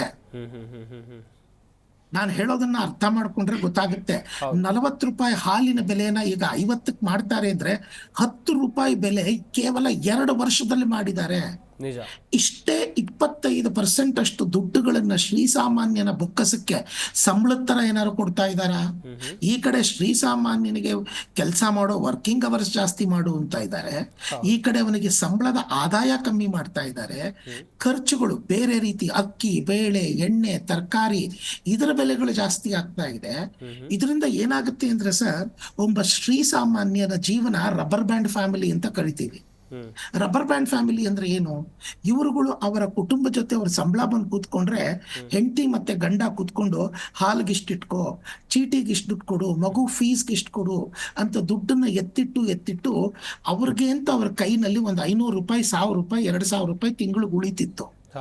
ಈಗ ಏನಾಗ್ತಾ ಇದೆ, ಅವ್ರಿಗೆ ಅಂತ ಉಳಿಯೋ 500, 2000 ರೂಪಾಯಿನಲ್ಲೂ ಕೂಡ ಈ ಸರ್ಕಾರ ಕೈ ಹಾಕಕ್ ಪ್ರಯತ್ನ ಪಡ್ತಾ ಇದೆ. ಇದು ಎಷ್ಟು ಮಟ್ಟಿಗೆ ಸರಿ? ಈಗ ಸೆಂಟ್ರಲ್ ಗವರ್ನಮೆಂಟ್ ಬಗ್ಗೆ ಇವರು ಹೇಳ್ತಾರೆ ಬೆಲೆ ಏರಿಕೆ ಮಾಡ್ತಾ ಇದ್ದಾರೆ ಅಂತ. ಈಗ ನಮ್ಮ ರಾಜ್ಯದ ಸರ್ಕಾರದವರು ಆತ್ಮಾವಲೋಕನ ಮಾಡ್ಕೋಬೇಕಾಗಿರೋದು ಏನು ಅಂದ್ರೆ, ಇವರು ಯಾವ ಸರ್ಕಾರದ ಯಾವ ಜಾಗದಲ್ಲಿ ಇವರು ದುಡ್ಡು ಮಾಡ್ಕೊಳ್ಳಕ್ ಅವಶ್ಯಕತೆ ಇದೆ, ಎಲ್ಲಾ ಜಾಗದಿಂದ ದುಡ್ಡುಗಳನ್ನ ತಗೊಂಡಿದ್ದಾರೆ. ದುಡ್ಡುಗಳನ್ನ ಏರಿಕೆ ಮಾಡಿದ್ದಾರೆ, ದುಡ್ಡುಗಳನ್ನ ತಗೊಳ್ತಾ ಇದ್ದಾರೆ. ಉಲ್ಟಾ ಸೆಂಟ್ರಲ್ ಗವರ್ನಮೆಂಟ್ ನೀವು ನೋಡಿ, ಪ್ರತಿಯೊಬ್ಬರ 12 ಲಕ್ಷ ರೂಪಾಯಿವರೆಗೂ ಟ್ಯಾಕ್ಸ್ ಅನ್ನ ಎಕ್ಸೆಂಪ್ಟ್ ಮಾಡಿದ್ದಾರೆ. ಅದರ ಇಂಪ್ಯಾಕ್ಟ್ ಏನು ಅಂದ್ರೆ 12,71,000 ರೂಪಾಯಿವರೆಗೂ ಯಾರಿಗೆ ಒಬ್ಬನಿಗೆ ಆದಾಯ ಇತ್ತು ಅಂತ ಹೇಳಿದ್ರೆ ಅವನು ಟ್ಯಾಕ್ಸ್ ಕಟ್ಟೋ ಅವಶ್ಯಕತೆ ಇಲ್ಲ. ಇದರಿಂದ ಏನಾಗುತ್ತೆ ಅಂದ್ರೆ ಶ್ರೀಸಾಮಾನ್ಯನ ಕೈಯಲ್ಲಿ 60,000 ರೂಪಾಯಿನಿಂದ 1,14,000 ರೂಪಾಯಿವರೆಗೂ, ಒಬ್ಬನಿಗೆ 30 ಲಕ್ಷ ಬಂತು ಅಂದ್ರೆ 12ರಿಂದ 30 ಲಕ್ಷ ರೂಪಾಯಿ ಅಷ್ಟು ದುಡ್ಡು ಉಳಿತಾ ಇದೆ. ಇದನ್ನ ಕ್ಯಾಲ್ಕುಲೇಟ್ ಮಾಡೋಣ ಅಂದ್ರೆ 60,000 ಡಿವೈಡೆಡ್ ಬೈ 12 ಅಂದ್ರೆ 5,000 ರೂಪಾಯಿ. ಅದೇ 1,30,000 ಅಂತ ಹೇಳಿದ್ರೆ ಆಲ್ಮೋಸ್ಟ್ 8,000 ರೂಪಾಯಿ. ನಮ್ಮ ಮನೆಗೆ ಬೇಕಾಗಿರೋ ಅಕ್ಕಿ, ಬೇಳೆ, ತರಕಾರಿ ಸೆಂಟ್ರಲ್ ಗವರ್ನಮೆಂಟ್ ನಿಮ್ಮ ಜೀವನನ ರೂಪಿಸ್ಕೊಳ್ಳಕ್ಕೆ ನಾನು ಕೊಡ್ತೀನಿ ಅಂತ ಕೊಡ್ತಾ ಇದ್ದಾರೆ. ಇಲ್ಲಿ ನೋಡಿದ್ರೆ ನಾವು ಯಾರಿಗೋ ಒಬ್ರು ಕೊಡ್ತೀವಿ. ಒಂದು ಸರ್ಕಾರ ಸೋಷಿಯಲ್ ಬೆನಿಫಿಟ್ ಸ್ಕೀಮ್ಸ್ ಮಾಡೋದು ತಪ್ಪಲ್ಲ, it is legitimate and it is correct ಮಾಡೋದು. ಆದರೆ ಎಲ್ಲರಿಗೂ ಕೊಡ್ತೀನಿ, ಶ್ರೀಮಂತನಿಗೂ ಕೊಡ್ತೀನಿ, ನಿನಗೂ ಫ್ರೀ ಅನ್ನೋದು ಇದು ಯಾವುದೇ ಒಂದು ಏನಂತಾರೆ ದೇಶದ ಎಕನಾಮಿಕ್ ನಲ್ಲಿ ಈ ತರ ಮಾಡಿದ್ದಿಲ್ಲ. ಹೌದು ಸರ್, ಹೌದು. ಮಿಡಲ್ ಕ್ಲಾಸ್ಗೆ ಒಂದ್ ಸ್ವಲ್ಪ ಬೆನಿಫಿಟ್ ಕೊಡ್ಬೇಕು ಅನ್ನೋ ಆಸೆ ಇದೆಯಾ, ದಯವಿಟ್ಟು ಕೊಡಿ. ಆದ್ರೆ ಮೇಡಮ್ ಒಬ್ರು ಹೇಳ್ತಾ ಇದ್ರು, ಯಾರೋ ಒಬ್ರು ಫ್ಲೈಟ್ ಇಂದ ಬಂದು ಇಳಿತಾರೆ, ಯಾರೋ ಒಬ್ರು ಟ್ರೈನ್ ಟಿಕೆಟ್ ಇಂಥದ್ರಲ್ಲಿ AC ಟಿಕೆಟ್ ನಲ್ಲಿ ಬರ್ತಾರೆ, ಅವನಿಗೆ ನಾನು ಕರೆಂಟ್ ಬಿಲ್ ಕಮ್ಮಿ ಕೊಡ್ತೀನಿ ಅನ್ನೋದು ಯಾವ ರೀತಿ ಧರ್ಮ ಇದು? ನಿಜ ಸರ್, ನಿಜ. ಈಗ ಮೊದಲೇ ಇವಾಗ ಏನಾಗ್ತಾ ಇದೆ, ಆಂಟ್ರಪ್ರಿನರ್ಶಿಪ್ ಇಂಥದ್ರಲ್ಲಿ ಏನಾಗ್ತಾ ಇದೆ, ಬಡವ ಆಗ್ತಾನೆ, ಶ್ರೀಮಂತ ಅತಿಯಾದ ಶ್ರೀಮಂತ ಆಗ್ತಿದ್ದಾನೆ. ಆ ಶ್ರೀಮಂತನಿಗೆ ಬರೋ 5 ಲಕ್ಷದಲ್ಲಿ ಅವನಿಗೊಂದು 2,000, 3,000 ದೊಡ್ಡದಾಗತ್ತಾ? ಆದ್ರೆ ಅವನಿಗೆ ಕೊಟ್ಟು ಅವನ್ನ ಏನಂತ ಓಲೈಕೆ ಮಾಡಕ್ ಪ್ರಯತ್ನ ಪಡ್ತಾ ಇದ್ದಾರೆ. ಖಂಡಿತ. ಸರ್ಕಾರ ಓಟ್ಗೋಸ್ಕರ ಓಲೈಕೆ ಮಾಡ್ತಿದ್ದಾರೆ, ಅಂತವ್ರು ಓಟೇ ಹಾಕಲ್ಲ. ಅವ್ರ ಬೂತ್ಗೆ ಬಂದು ಓಟೆ ಹಾಕಲ್ಲ ಅಂತವ್ರನ್ನ ಇವರು ಫ್ರೀಯಾಗಿ ಕೊಡ್ತೀನಿ ಅಂತ ಓಲೈಸ್ತಾ ಇರೋದು ಯಾವ ಎಕನಾಮಿಕ್ ಪ್ರೂಡೆನ್ಸ್ ಇಂದ ಇದನ್ನ ಮಾಡ್ತಾ ಇದ್ದಾರೆ? ಇದನ್ನೇ ನಾನು ಪ್ರತಿ ಸಲ ಹೇಳ್ಕೊಂಡ್ ಬಂದಿದ್ದೀನಿ. 60,000 ಕೋಟಿ ದುಡ್ಡು ನಮ್ಮ ಹತ್ರ ಇದ್ದಿದ್ರೆ ಇವತ್ತು ನಾವು ಸಾಲ ಮಾಡಿ ನಮ್ಮ ಅಂಡರ್ ಟನಲ್ ಅನ್ನ ಮಾಡೋ ಪ್ರಾಜೆಕ್ಟ್ ಅವಶ್ಯಕತೆ ಇರಲಿಲ್ಲ. ನಮ್ಮ ಅದು ಒಳ್ಳೆ ಪ್ರಾಜೆಕ್ಟ್ ಅದು. ನಮ್ಮ ಬೆಂಗಳೂರಿಗೆ ಬೇಕಾದ ಅತ್ಯಮೂಲ್ಯವಾದ ಪ್ರಾಜೆಕ್ಟ್. ಅದನ್ನ ಸಾಲ ಮಾಡಿ ತುಪ್ಪ ತಿಂತಾ ಇದೀವಿ. ಅದ್ರ ಬದಲಾಗಿ ಇದೆಲ್ಲೋ ಕೊಡೋ ಬದಲು ನಾವು 60,000ದಲ್ಲಿ 10,000 ಅಲ್ಲ 20,000 ಕೊಟ್ಬಿಟ್ಟು 2 ಟನಲ್ ಮಾಡ್ರಪ್ಪ ಅಂತ ಕೇಳ್ಬಿಡ್ಬೋದಿತ್ತು. ಇವತ್ತು ಹೆಂಗಿದೆ ಅಂದ್ರೆ ಕೈಯಲ್ಲೇ ದುಡ್ಡು ಇಟ್ಕೊಂಡ್ಬಿಟ್ಟು ಸಾಲ ಮಾಡ್ತಾ ಇದ್ವಿ. ಬೆಲೆ ಏರಿಕೆ ಕುರಿತಂತೆ ನಾವು ಮಾತನಾಡ್ತಾ ಇದ್ವಿ. ಯಾವ ಎಲ್ಲ ವಸ್ತುಗಳ ಬೆಲೆ ಏರಿಕೆ ಆಗಿದೆ, ಅದರಿಂದ ಮುಂದೆ ಉಂಟಾಗುವಂಥ ಪರಿಣಾಮ ಏನು, ಕರ್ನಾಟಕದ ಆರ್ಥಿಕ ಪರಿಸ್ಥಿತಿ ಏನಾಗ್ತಾ ಇದೆ, ಸರ್ಕಾರ ಏನು ಮಾಡ್ತಾ ಇದೆ ಅನ್ನುವಂಥ ವಿಚಾರಕ್ಕೆ ಸಂಬಂಧಿಸಿದಂತೆ ಮಾಹಿತಿಯನ್ನು ಕೊಡ್ತಾ ಇದ್ವಿ. ಅಂಬರೀಷ್ ಅವರೇ ಎಲ್ರಿಗೂ ಗ್ಯಾರಂಟಿಗಳನ್ನು ಕೊಟ್ಟರು. ಪಂಚ ಗ್ಯಾರಂಟಿ ಯೋಜನೆಗಳು, ಮಹಿಳೆಯರಿಗೆ ಇನ್ನು ಫ್ರೀಯಾಗಿ ಅಕ್ಕಿ, ಉಚಿತ ಬಸ್ ಪ್ರಯಾಣ, ಕೆಲಸ ಇಲ್ಲದ ಡಿಗ್ರಿ ಮುಗಿಸಿದವರಿಗೆ ಹಣ ಬರೋದು, ಹೀಗೆ ಬೇರೆ ಬೇರೆ ಯೋಜನೆ, ಪಂಚ ಗ್ಯಾರಂಟಿ ಯೋಜನೆಗಳು. ರೈತರಿಗೆ ಏನಾದರೂ ಗ್ಯಾರಂಟಿಗಳನ್ನು ಕೊಟ್ಟರೆ ಹೇಗೆ? ರೈತರಿಗೆ ಈ ದೇಶದ ಬೆನ್ನೆಲುಬು ಅಂತೇಳಿ ಎಲ್ಲ ರಾಜಕಾರಣಿಗಳು, ಎಲ್ಲ ಪಾರ್ಟಿಯವರು ಎಲ್ಲ ಥರದ್ದು ಹೇಳ್ಕೊತಾರೆ. ಆದರೆ ರೈತರಿಗೆ ಕೊಡ್ತಕ್ಕಂಥ ಗ್ಯಾರಂಟಿ ಏನು ಅಂದರೆ, ಎಲ್ಲ ರೈತರು ಏನು ಮಾಡ್ತಾರೆ, ನೇಣಿಗೆ ಶರಣಾಗ್ತಾರಲ್ಲ ಅಂಥ ಗ್ಯಾರಂಟಿಗಳು ಕೊಡ್ತಾರೆ ಅಷ್ಟೇ. ಓಕೆ. ಸೊ ಇವತ್ತು ಮುಂದೆ ಏನಾಗುತ್ತೆ ಅಂತ ಹೇಳಿಬಿಟ್ಟು ಇಡೀ ಇವತ್ತು ರೈತರ ಒಂದು ಕುಟುಂಬ ಯೋಚನೆ ಮಾಡ್ತಾ ಇದೆ ಸರ್. ಇವತ್ತು ನೈಟಲ್ಲಿ ಕರೆಕ್ಟಾಗಿ ವಿದ್ಯುತ್ ಸಂಪರ್ಕ ಕೊಡ್ತಾ ಇಲ್ಲ, ನಮ್ಗೆ ಅದು ಕೊಡಿ ಗ್ಯಾರಂಟಿ. ವಿದ್ಯುತ್ 24x7 ರೈತರು ಬಳಸ್ತಕ್ಕಂಥ ಪಂಪ್ ಸೆಟ್ಗಳಿಗೆ ಉಚಿತವಾಗಿ ವಿದ್ಯುತ್ ಕರೆಂಟ್ ಕೊಡಿ, ಅದು ಅಲ್ವಾ ಗ್ಯಾರಂಟಿ ನಮಗೆ? ನಾವು ಇಡೀ ದೇಶ ನಾವು ಸಾಕ್ತೀವಿ ಏನು ಹೇಳಿ, ಇವತ್ತು ದೇಶನ ಸಾಕ್ತಾ ಇರೋದು ರೈತ ಕುಟುಂಬದವ್ರೆ, ಇಡೀ ನಮ್ಮ ದೇಶವನ್ನ. ಸೊ ಅಂತ ದೇಶದ ರೈತರ ಸಾಕ್ತಕ್ಕಂಥ ರೈತರಿಗೆ ಮೂಲಭೂತ ಸೌಕರ್ಯಗಳು ಕೊಡಿ, ನಾವು ಸಾಕ್ತೀವಿ ರೈತ ದೇಶನ, ನೀವಲ್ಲ ಸಾಕೋದು ಅಂತ ಹೇಳಕ್ ಬಯಸ್ತೇನೆ. ಅದೇ ಥರ ಏನು ಇವತ್ತು ಹಾಲಿಂದು ಏನು ತೊಗೊಂಡು ಬೆಲೆ ಏರಿಕೆ ಮಾಡ್ತಾ ಇದ್ದಾರೆ ಅಂತೇಳಿ ಎಲ್ಲ ಮೀಡಿಯಾದಲ್ಲ ಮಾಡ್ತಾ ಇದ್ದೀರಾ, ತುಂಬ ಖುಷಿ ಆಗುತ್ತೆ. ಅದು ಪಾಸಿಟಿವ್ನೆಸ್ ಹೋಗ್ಬೇಕೆ ಹೊರತು ನೆಗೆಟಿವ್ ಹೋಗಬಾರ್ದು. ಯಾಕಂದರೆ ರೈತ ದೇಶದ ಬೆನ್ನೆಲುಬು ಒಬ್ರು ಕೊಡ್ತಾ ಇರೋದು. ಸೊ ಆ ದೃಷ್ಟಿಯಿಂದ ರೈತರಿಗೆ ಆದಷ್ಟು ಇನ್ನೂ ಹೆಚ್ಚಿಗೆ ಏನು ಅವ್ರು 4 ರೂಪಾಯಿ ರೈತರಿಗೆ ಡೈರೆಕ್ಟ್ ಕೊಡ್ತಾ ಇದ್ದಾರೋ ಅದ್ರ ಜೊತೆಗೆ ಇನ್ನೂ ಆ್ಯಡ್ ಮಾಡೋಕ್ಕೆ ಕೊಡೋ ಅಂಥ ಜನಾಭಿಪ್ರಾಯ ತಿಳಿಸಿದ್ರೆ ಇನ್ನೂ ನಮಗಿನ್ನೂ ಖುಷಿ ಆಗುತ್ತೆ. ಯಾಕಂದರೆ ಈಗಿರ್ತಕ್ಕಂಥದ್ದು 1 ಹಸು ಕಟ್ಟವನು 2 ಹಸು ಕಟ್ಟವನು 3 ಹಸು ಕಟ್ಟಬೇಕು ನಾಳೆ ದಿನ. ಅವನೇನು ಮಾಡ್ತಾವನೆ, ಒಂದೊಂದು ದಿನ ಪಾಡೆ ಕಮ್ಮಿ ಆಗ್ತಾ ಇರುತ್ತೆ. ಕಮ್ಮಿ ಆದಾಗ ಏನಾಗುತ್ತೆ, ಒಂದಿನ ಅಲ್ಲ ಒಂದಿನ ಪ್ರೈವೇಟೇಷನ್ ಬಂದೇ ಬರುತ್ತೆ. ಪ್ರೈವೇಟ್ ಅವ್ನು ಹೇಳೋದಾಗೆ 40 ರೂಪಾಯಿ ಅಲ್ಲ 100 ರೂಪಾಯಿ ಹೇಳಿದ್ರು ನಾವು ತಗೊಳ್ಳೋ ಸ್ಥಿತಿ ಬಂದೇ ಬರ್ತೀವಿ. ಆ ದೃಷ್ಟಿಯಿಂದ ನಾನು ಹೇಳ್ತಕ್ಕಂಥದ್ದು ಆ ಒಂದು ಕಾಲಕ್ಕೆ ಹೋಗ್ಬಾರ್ದು ನಾವು. ಸೊ ಈಗಿರ್ತಕ್ಕಂಥ ಕಾಲದಲ್ಲಿ ಇವಾಗ ಏನು ನೀವು 60 ರೂಪಾಯಿ ತೊಗೊತಿದ್ದೀರೋ ಆರೆಂಜ್ಗೋ ಬ್ಲೂಗೋ, ಸೊ ಅದೇ ತರ ರೈತನಿಗೂ ಇನ್ನೂ ಜಾಸ್ತಿ ಕೊಡ್ಲಿ ಸರ್ಕಾರದ ವತಿಯಿಂದ, ಗ್ರಾಹಕರಿಂದ ಅಲ್ಲ. ಸ್ಪೆಸಿಫಿಕ್ ಆಗಿ ಹೇಳ್ತಾ ಇದ್ದೀನಿ ನಾನು, ಅರ್ಥ ಆಯ್ತಾ? ಆಮೇಲೆ ಗ್ರಾಹಕರ ಮೇಲೆ ನಾವು ಯಾವತ್ತಾಗ್ಲಿ ಅನ್ನ ಹಾಕ್ತಿವಿ ರೈತರು ಸರ್, ರೈತರು ಅನ್ನ ಹಾಕೋರು ಎಲ್ಲರಿಗೂ, ಇಡೀ ದೇಶದವ್ರಿಗೆ, ಅರ್ಥ ಆಯ್ತಾ? ಅನ್ನ ಹಾಕೋರು ಬಾಯಲ್ಲಿ ಅಂತ ಮಾತುಗಳು ಬರೋದಿಲ್ಲ, ಅರ್ಥ ಆಯ್ತಾ? ಗ್ರಾಹಕರು ಹೊಟ್ಟೆ ಮೇಲೆ ಹೊಡೀಲಿ ಅಂತೇಳಿ ಯಾವತ್ತು ನಾವು ಹೇಳೋ ಅಂತ ಆ ಒಂದು ಕುಲದಲ್ಲಿ ನಾವು ಹುಟ್ಟಿಲ್ಲ. ಸೊ ಆ ದೃಷ್ಟಿಯಿಂದ ನಾವೇನು ಮಾಡ್ತೀವಿ, ಅಲ್ಲಿ ಗ್ರಾಹಕರ ಹತ್ರ ಕಿತ್ಕೊಂತ ಇದ್ದೀರಲ್ಲಪ್ಪ, ಆ ದುಡ್ಡನ್ನ ನಮ್ಮ ರೈತರು ಕೊಡಿ ಅಂತ ನಾವು ಕೇಳ್ತೀವಿ. ಸೊ ನಾವು ಗ್ರಾಹಕರಿಗೆ ಒಂದೇ ಮನವಿ ಮಾಡ್ಕೊಳ್ಳೋದು, ದಯವಿಟ್ಟು ರಾಜ್ಯದ ಎಲ್ಲ ಗ್ರಾಹಕರು ರೈತರ ಪರವಾಗಿ ನಿಲ್ಲಿ. ರೈತರಿಗೋಸ್ಕರ ಏನು ನಮ್ಮ ಹತ್ರ ತಗೊಂತಾ ಇದ್ದೀರೋ ಸಂಪೂರ್ಣ ಹಣವನ್ನು ರೈತರು ಕೊಡಿ ಅಂತೇಳಿ ಗ್ರಾಹಕರು ಒತ್ತಾಯ ಮಾಡ್ಬೇಕಂತೇಳಿ ಎಲ್ಲರೂ ಈ ಮಾಧ್ಯಮದ ಮುಖಾಂತರ ನಾನು ಮನವಿ ಮಾಡ್ಕೊಂತೀನಿ ಇವತ್ತು. ಸೊ ಇವತ್ತೇನಾಗ್ತಾ ಇದೆ ಅಂದ್ರೆ, ಇಲ್ಲ ರೈತರಿಗೆ ಕೊಡ್ತಾರೆ ಬೆಲೆ ಏರಿಕೆ ಜಾಸ್ತಿ ಆಗ್ತಾ ಇದೆ ಅಂತ ಬಬ್ಬೆ ಹೊಡಿತಾ ಇದ್ದಾರೆ. ಆ ಬಬ್ಬೆ ಹೊಡೆಯೋದು ಬೇಡ, ದಯವಿಟ್ಟು ಬಬ್ಬೆ ಈ ತರ ಹೊಡೀರಿ. ಎಸ್ ಸುಮಕಿರಣ್ ಅವರೇ, ಹೀಗೆ ಬೆಲೆ ಏರಿಸ್ತಾ ಇದ್ರೆ ಮತ್ತೆ ಗ್ಯಾರಂಟಿ ಲಾಭ ಏನು ಅಂತೇಳಿ? ಗ್ಯಾರಂಟಿ ಲಾಭ ಏನು ಅಂದ್ರೆ, ಈ ಕಷ್ಟ ಪಡ್ತಾ ಇದೀವಲ್ಲ ನಮ್ಮಂಥವ್ರು, ಐದರ್ ಸ್ಟೇಟ್ ಬಿಟ್ಟು ಹೋಗ್ಬೇಕು ಅಥವಾ ಕಂಟ್ರಿ ಬಿಟ್ಟು ಹೋಗ್ಬೇಕು, ಈ ಗುಂಡಿಗಳ ಮಧ್ಯೆ ಬಾಳಕ್ಕಾಗಲ್ಲ, ಟ್ರಾಫಿಕ್ ಮಧ್ಯೆ ಇರಕ್ಕಾಗಲ್ಲ. ಸೊ ಏನು ಬೆನಿಫಿಟ್ ಇಲ್ಲ. ಆಮೇಲೆ ಇವ್ರು ಹೇಳ್ದಾಗೆ ಫಾರ್ಮರ್ಸ್ಗೆ ಪ್ರೋತ್ಸಾಹ ಮಾಡಿ ಅಂತ KMF ನಲ್ಲಿ ಫಾರ್ಮರ್ಸ್ಗೆ ಹೋದ್ರೆ ಅದು ನಮ್ಮ ಸಂತೋಷ ಯಾವುದೂ ಇಲ್ಲ. ಮಾರ್ಜಿನ್ ಪ್ರಾಫಿಟ್ ಚೆನ್ನಾಗಿ ಹೇಳಿದ್ರು ಸ್ಟ್ಯಾಟಿಸ್ಟಿಕ್ಸ್. ಸೊ 31 to 46, 48 ಏನಿದೆ, 12 ರೂಪೀಸ್ 13 ರೂಪೀಸ್ದು ಎಲ್ಲಿ ಹೋಗ್ತಾ ಇದೆ ಅದು. ಸೊ ನಾವು ಬೇರೆಯವ್ರನ್ನ ಬೆಳೆಸೋದಕ್ಕೇನು, so every farmer is also a consumer. ಅವರು ಮತ್ತೆ ಕೊಂಡ್ಕೊಳ್ಳೇಬೇಕು ತಾನೆ. Farmer is also a consumer. So ಅವ್ರಿಗೆ ಏನಾದರೂ ಬೆನಿಫಿಟ್ ಇದೆಯಾ? ಇಲ್ಲ. ಇದು ನಮ್ಮ ದೇಶ ಏನೋ ಯಾರಿಗೋ ಫ್ರೀ ಬೀಸ್ ಮಾಡೋದಕ್ಕೆ ಸಾಲ ಮಾಡೋ ಬದಲು, ಅದೇನೋ ಅಂತಾರಲ್ಲ ತುಪ್ಪದನ್ನ ತಿನ್ನೋ ಬದಲು ಗಂಜಿ ಕುಡ್ಕೊಂಡು ಆರಾಮಾಗಿದ್ರು ಪರವಾಗಿಲ್ಲ. ಆದ್ರೆ ಯಾರಿಗೂ ಈ ತರ ಆಮೇಲೆ ಫಾರ್ಮರ್ಸ್ ಹೆಸರನ್ನ ಇಟ್ಕೊಂಡು farmers are not the passport, ಆ ಟ್ರಂಪ್ ಕಾರ್ಡ್.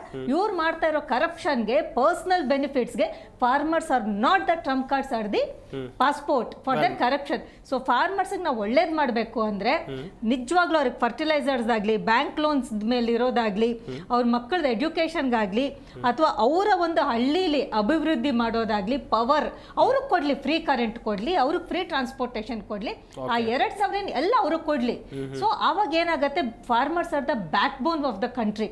ಅವ್ರು ಏನಾದ್ರು ಬಾಯ್ಕಾಟ್ ಮಾಡಿ ನಾವು ಬೆಳೆಯಲ್ಲ ಮಾಡಲ್ಲ ಅಂತ ಅವರು ಸಿಮೆಂಟೆಡ್ ಲ್ಯಾಂಡ್ ಮಾಡ್ಕೊಂಡ್ರೆ ಅವಾಗ ನಾವು ಸಾಲ ಅಲ್ಲ ಭಿಕ್ಷೆ ಬಿಡಬೇಕಾಗತ್ತೆ ಊಟಕ್ಕೊಂದು. ಸೊ ಫಾರ್ಮರ್ಸ್ಗೆ ರೆಸ್ಪೆಕ್ಟ್ ಮಾಡಬೇಕು, ಅವ್ರಿಗೆ ಮೋಸ ಮಾಡಬಾರ್ದು. ವೆಲ್ ನಾಗಶ್ರೀ ಅವರೇ, ಸರ್ಕಾರಕ್ಕೆ ಏನ್ ಕೇಳ್ಕೊಳ್ಳೋಕೆ ಇಷ್ಟಪಡ್ತೀರಿ ನೀವು? ಇಷ್ಟೆಲ್ಲ ಆಗ್ತಾ ಇದೆ, ಏನೇನೋ ಆಗ್ತಾ ಇದೆ, ಬದುಕು ನಡೆಸೋದೇ ಕಷ್ಟ ಆಗ್ತಾ ಇದೆ, ಹಣ ಉಳಿಸೋದಕ್ಕೆ ಆಗ್ತಾ ಇಲ್ಲ, ಸರ್ಕಾರಕ್ಕೆ ಏನು ಹೇಳೋಕೆ ಇಷ್ಟಪಡ್ತೀರಾ? ಸರ್ಕಾರಕ್ಕೆ ನೋಡಿ ಸರ್, ನಾವೇನು ಹೇಳ್ಬೋದು ಅಂದರೆ, ಈಗ ಫುಡ್ ಆಗಲಿ, ಮಿಲ್ಕ್ ಆಗಲಿ, ಲೈಫ್ ಸೇವಿಂಗ್ ಡ್ರಗ್ಸ್ ಇದ್ದಂಗೆ ಇದನ್ನು ದಿನನಿತ್ಯ ಬಳಸ್ತೀವಿ ನಾವು. ಹಾಲಾಗಲಿ, ದಿನನಿತ್ಯ ತೊಗರಿಬೇಳೆ, ರೇಷನ್ನು, ಅಕ್ಕಿ ಎಲ್ಲ ಯಾವುದರಲ್ಲಿ ಕಡಿವಾಣ. ಈಗ ನಾವು ಅದೇ ನೀವು ಗೋಲ್ಡ್ ಪ್ರೈಸ್ ಜಾಸ್ತಿ ಆಗಿದೆ ಅಂದರೆ ನಾವೇನು ತಲೆ ಕೆಡ್ಸ್ಕೊಳ್ಳೋದಿಲ್ಲ. ಅವು ಇಷ್ಟ ಇದ್ರೆ ನಮ್ಮ ಕೈಲಾದ್ರೆ ಕೊಂಡ್ಕೊಂತೀವಿ, ಇಲ್ಲ ಅಂದ್ರೆ ಇಲ್ಲ, ಸುಮ್ಮನಿರ್ತೀವಿ ಅಷ್ಟೇ ವಿನ. ಇಲ್ಲ ಅದಾಗಿಲ್ಲ ಸುಮ್ಮನೆ ಆಗ್ಬಿಡ್ತೀವಿ. ಯಾವುದನ್ನ ನಾವು ದಿನನಿತ್ಯ ಹೆಣ್ಮಕ್ಳು ಅಥವಾ ಸಾಮಾನ್ಯ ವರ್ಗದವ್ರು ಬಳಸ್ತೀವೋ ಅದ್ರ ಮೇಲೆ ನಿಮ್ಮ ಸರ್ಕಾರಕ್ಕೆ ಒಂದು ಇದಿದೆ, ಅಥಾರಿಟಿ ಇದೆ, ಒಂದು ಪ್ರೈಸ್ ಡಿಕ್ಲರೇಷನ್ ಮಾಡೋವಾಗ ತುಂಬಾ ಯೋಚನೆ ಮಾಡಿ. ಸದ್ಯ ಸಿದ್ದರಾಮಯ್ಯ ಅವರು ತುಂಬಾ ದೊಡ್ಡ ಎಕನಾಮಿಸ್ಟ್ ಅಂತಾನು ಕೇಳಿದೀವಿ. ತುಂಬಾ ತರದಲ್ಲಿ ಯೋಚನೆ ಮಾಡಿ ಅವರೊಂದು ಪ್ರೈಸ್ ಫಿಕ್ಸ್ ಮಾಡ್ಬೇಕಾಗುತ್ತೆ ಸರ್. ಯಾಕೆ ಅಂದ್ರೆ KMF ನ ಇತಿಹಾಸ ನೋಡಿದಾಗ ತುಂಬಾ ಒಳ್ಳೆ ಹೆಸರಿದೆ KMFಗೆ. ನಾವು ಮೊನ್ನೆ ನೋಡ್ದಂಗೆ ತಿರುಪತಿ ಲಡ್ಡು ವಿಚಾರದಲ್ಲಾಗ್ಲಿ, ಬೇರೆ ಬೇರೆ ಪ್ರೈವೇಟ್ ಪಾರ್ಟೀಸ್ ತಿರುಪತಿ ಲಡ್ಡುಗೆ ತುಪ್ಪ ಕೊಡ್ತಾ ಇದ್ರು. ಮತ್ತೆ KMF ಅದರ ಬೆಳೆನೆ ಉಳಿಸ್ಕೊಂಡು ಈಗ ನಮ್ಮ ತಿರುಪತಿಗೆ ಲಡ್ಡುಗೆ ನಮ್ಮ KMF ಇಂದ ಇಷ್ಟು ಒಳ್ಳೆ ಹಿಸ್ಟ್ರಿ ಇರೋ KMF ಈ ತರ ಬೆಲೆ ಏರಿಕೆ ಪ್ರಕರಣದಲ್ಲಿ ಪ್ರಾಪರ್ ನಿರ್ಧಾರಗಳನ್ನ ತಗೊಂಡಿದ್ದಾಗ ಪ್ರೈವೇಟ್ ಪಾರ್ಟೀಸು ಈ ಫೀಲ್ಡ್ಗೆ ಇಳಿತಾರೆ ಸರ್. ಫಾರ್ ಎಕ್ಸಾಂಪಲ್, ಇವಾಗ ನಂದಿನಿ ಹಾಲು ಒಂದು 46-43ಗೆ ನಿಮ್ಗೆ ಸಿಗ್ತಾ ಇದೆ ಅಂದರೆ, ಸೇಮ್ ನಿಮಗೆ 23-22 half litre for example at the same rate ನಿಮಗೆ ಪ್ರೈವೇಟ್ ಮಿಲ್ಕ್ ಸಿಗ್ತಾ ಇದೆ. ಕಂಟ್ರಿ ಡಿಲೈಟ್ ಸಿಗ್ತಾ ಇಲ್ಲ, ಹೆರಿಟೇಜು, ದೊಡ್ಡಲಾ, ತಿರುಮಲ ಮಿಲ್ಕ್, ಈ ಥರ ಪ್ರೈವೇಟ್. ಇವತ್ತೇನಾಗುತ್ತೆ, ಆಸ್ ಕನ್ಸ್ಯೂಮರ್ ಏನು ಬರ್ತಾರೆ, ಇಡೀ ಅವ್ರ ರೈತರು ಅದವ್ರು ಮಾತಾಡಿದ್ರು, ನಾವು ಕನ್ಸ್ಯೂಮರ್ಸ್ ಆಗಿ ನಾವು ಏನು ಮಾಡ್ತೀವಿ, ಇದ್ರ ಬದಲು ಅದಕ್ಕೆ ಹೋಗ್ತೀವಿ, ಶಿಫ್ಟ್ ಆಗ್ತೀವಿ. ಶಿಫ್ಟ್ ಆದಾಗ ಇವತ್ತು ಚೆನ್ನಾಗಿರುತ್ತೆ, ನಾಳೆ ಚೆನ್ನಾಗಿರುತ್ತೆ, ನಾಳೆ ಮತ್ತೆ ಅದೇ ಎಲ್ಲ consumer. Once the private parties enter, they will start ruling the market. Next ರೈತರು ಅದನ್ನೇ ಮಾಡ್ತಾರೆ. ರೈತರು ಇನ್ KMF ಮಾರೋ ಬದಲು ಬೇರೆಯವ್ರಿಗೆ ಮಾಡ್ತಾರೆ. ಒಂದ್ಸರಿ ಪ್ರೈವೇಟ್ ಪಾರ್ಟೀಸ್ ಮೊನೋಪಲಿ ಶುರು ಮಾಡ್ರೆ ಅಂದ್ರೆ they will control everything. Well Hemanth sir, ಪ್ರತಿಯೊಂದು ಸಮಸ್ಯೆಗಳಿಗೂ ಪರಿಹಾರ ಅನ್ನೋದು ಖಂಡಿತವಾಗ್ಲೂ ಇದ್ದೇ ಇರುತ್ತೆ. ಈ ಗ್ಯಾರಂಟಿ ಯೋಜನೆಗಳನ್ನ ನಿಲ್ಲಿಸಿದ್ರೆ ಎಲ್ಲವೂ ಸರಿ ಆಗುತ್ತಾ? ಬ್ಯಾಲೆನ್ಸ್ ಮಾಡೋಕೆ ಎಷ್ಟು ದಿವಸ ಬೇಕಾಗಬಹುದು? ಚುಟುಕಾಗಿ ಹೇಳ್ತಾ ಹೋಗೋದಾದ್ರೆ ಸರ್, ಇನ್ನು 10 ವರ್ಷ ಬೇಕಾಗುತ್ತೆ. 10 ವರ್ಷ? ಯಾಕೆಂದ್ರೆ ಹೌದು, ಯಾಕೆಂದ್ರೆ ಈಗಾಗಲೇ ನಮ್ಮ ದೇಶದ ಹೇಗಿದ್ರು ಇವ್ರ ಯೋಜನೆ ನಿಲ್ಸಲ್ಲ. ನಾವಿಲ್ಲಿ ಮಾತಾಡಿದ್ರು ಕೂಡ ಅವ್ರೇನೋ ಒಂದು ಬಂಡ ನಿರ್ಧಾರಕ್ಕೆ ಬಂದಿದ್ದಾರೆ. ಈ 5 ವರ್ಷದ ಏನು ರಾಜ್ಯ ಬೆಳೀದೇ ಇರೋದ್ರ ಜೊತೆಗೆ ನೆಕ್ಸ್ಟ್ 5 ವರ್ಷ ಬೆಳೆಸ್ಕೊಂಡು ಈಗ ಆಗಿರೋ ಲೋ ಇನ್ ಗ್ರೋತ್ ಮಾಡ್ಕೋಬೇಕು ಅಂದ್ರೆ 5 to 7 to 8 years ಆಗುತ್ತೆ. ಇಲ್ಲಿ ಜನಗಳು ಒಂದು ರೈತರೇ ಆಗ್ಲಿ, ನಾನು 2 ಮಾತುಗಳನ್ನ ಹೇಳ್ತೀನಿ.